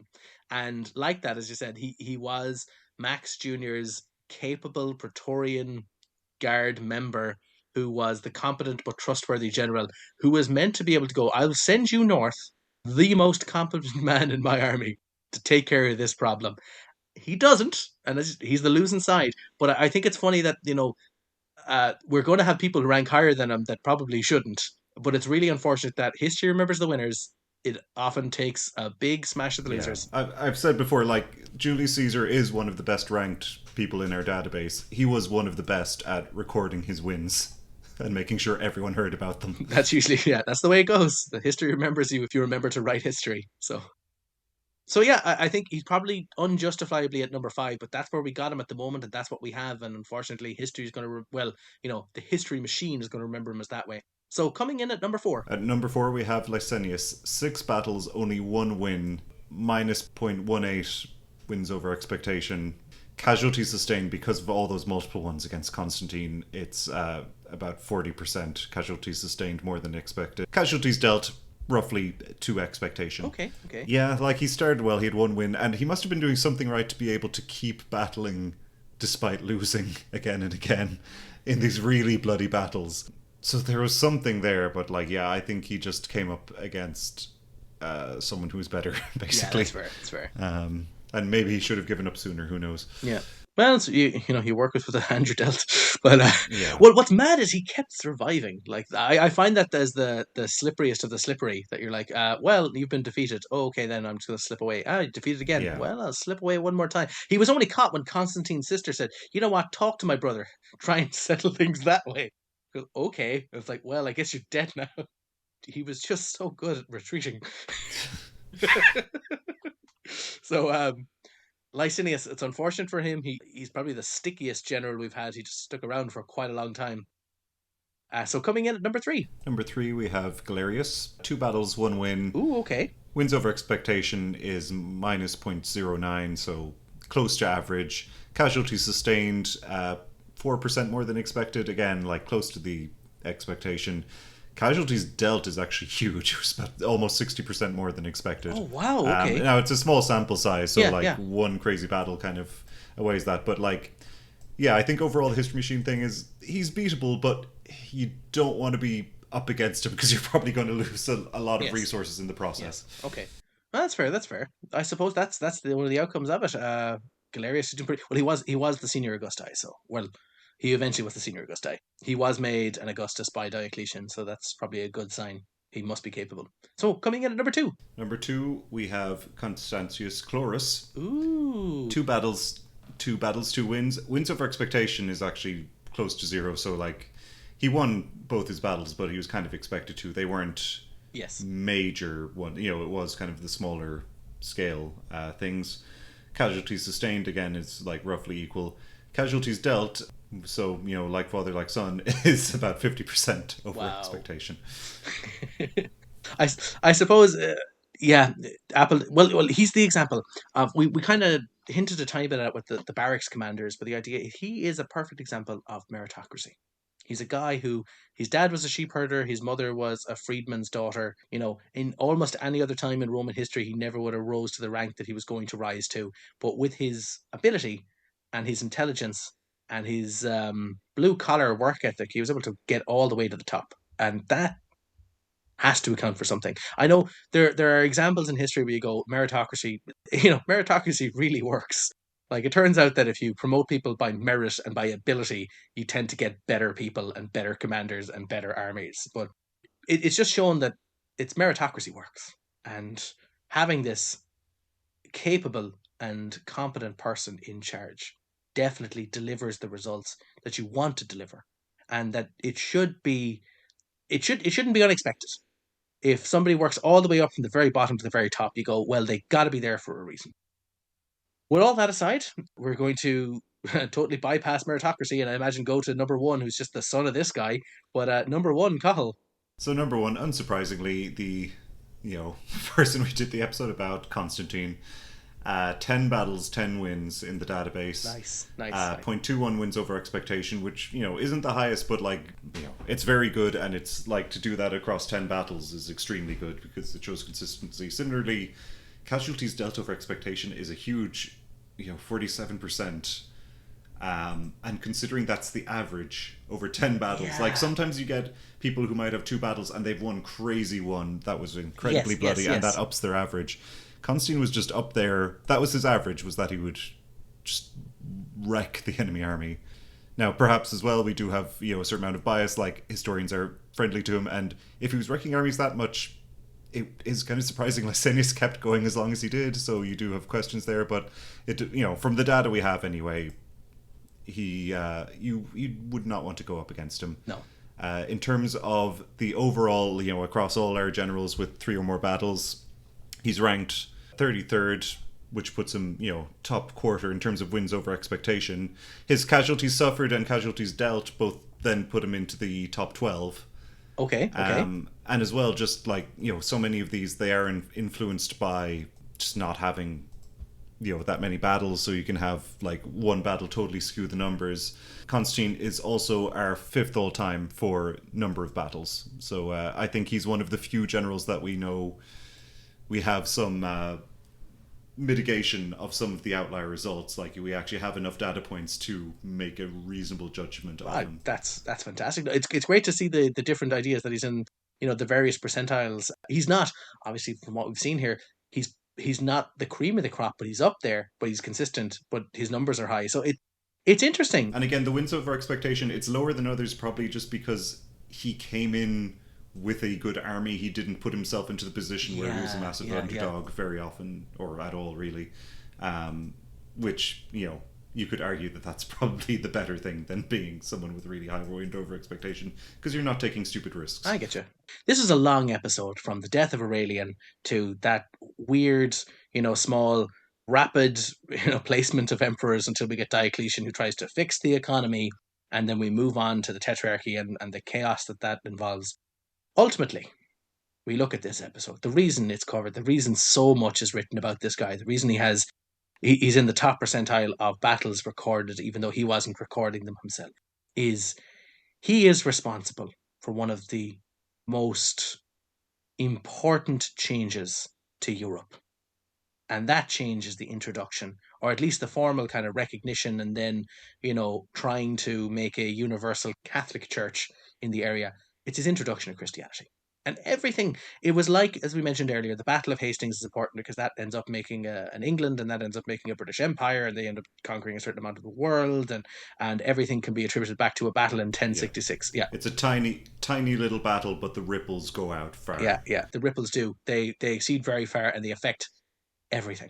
Because in reality, now I'm going to speculate very heavily here, but imagine a situation where you go, if there was no Constantine, you could look at Christianity and you could probably say it is a subsection of the Jewish faith, and it is a splinter offshoot, and it has a certain amount of followers, and maybe it expands a bit more, because that was a part of its deal that, St. Paul and the various letters to the Corinthians and whatnot, they're trying to expand the faith and move it out throughout the empire. It could eventually have taken over. Maybe that was the trends and forces in action that Christianity would eventually have done it. But importantly, it happened under Constantine. But imagine if it didn't. Imagine if, and this is one that a certain section of Jewish people go, he was what we believe to be the Messiah, and other Jewish people don't believe that, and now it's just a subsection of Judaism, and it's localized in a small part of the world, and that's that. But that is not what happens. What happens is it expands, and it helps define so much of what will be Europe for the next nearly 2,000 years. And from that point, so much of the introduction of it and the utilization of it and the mixing of, church and state, and the effect that state is intervening on faith and faith is intervening on state, that is attributed to Constantine. And everything that we have in his battles, everything that it has, all the ripples, everything that makes then the Roman Empire go Christian, this is, now, funnily enough, it won't just stay Christian. There are people later who try and revert back, but it ends up, the effect is done. You want to say the damage is done. It's implemented. It's there. It's taken root, and it is going to be the defining part of what you would call, some people say Western thought or Western philosophy, or it's connected to it. It's undeniable. It affects everything. It affects the humanities. It affects ideologies and things of charitable behavior, everything. It's such a heavy influence on the way the modern world is developed. It's almost impossible to imagine that without Constantine, this couldn't happen. I ramble on quite a bit for that, but the Roman Empire right now is very, very in vogue. People like talking about it. Apparently men like thinking about it, and we're not helping if you're listening to us. No. But people like to obsess about it, and what was its decline, what was its fall, how did it work, how did it rise, how did it whatever, what brought it down. Because if you read The Decline and Fall of the Roman Empire, you will find out that its author attributed Christianity was the fall of the empire. Now, it's very interesting because that's the time of the Enlightenment, and he was writing about it, and the enlightened people weren't very Christian in their ideas and their beliefs. They were very naturalist and humanist, and they kind of went, you know what, we think Christianity was the default reason. And you can argue that it was. In fact, Edward Gibbons did, and that was the case. That's what he argued. I argue that it's the legions, but that's me. That's a separate matter. But all in all, the effect is so large, it's almost impossible to possibly quantify. And that's why this guy gets his own episode. That's why the legacy lives on. That's why he's so important to talk about. That's why he makes such a incredible impact into this history. And it's why we know about him more than, as we said, we probably know about Aurelian, or more than we know about maybe Diocletian, who are probably as equal, if not better, in terms of military and administrative abilities. It's purely because of the aftermath effects of he happens to be the guy, just happens to, introduce Christianity. That's it. Long wait, long-winded. So I suppose for our next episode, now, Cathal, I'm going to say this here. We actually had a vote online and we put forward a few titles, and the public voted, and we're not exactly anti-democratic, but apparently you want to do a small episode on Pompey the Great. We have extra information. His ranking has significantly changed with the updated history machine, so I think it'll be a much shorter episode, will be a much quicker episode, but I feel we should adhere to the democratic principles, and we will do a small episode on Pompey. Fair enough. Yep. We will continue thinking about the Roman Empire every day. We certainly will, yeah. So I think that'll be a quick one, and we might have a bonus episode or two coming out. All the best, and thank you so much for listening to it, and I hope you enjoyed the episode. Feel free to comment about it, do what you like, and share it, and tell people about it, and, review it if you really like it. So thank you very, very much. I have been Niall. And I've been Cathal. And we'll see you again soon.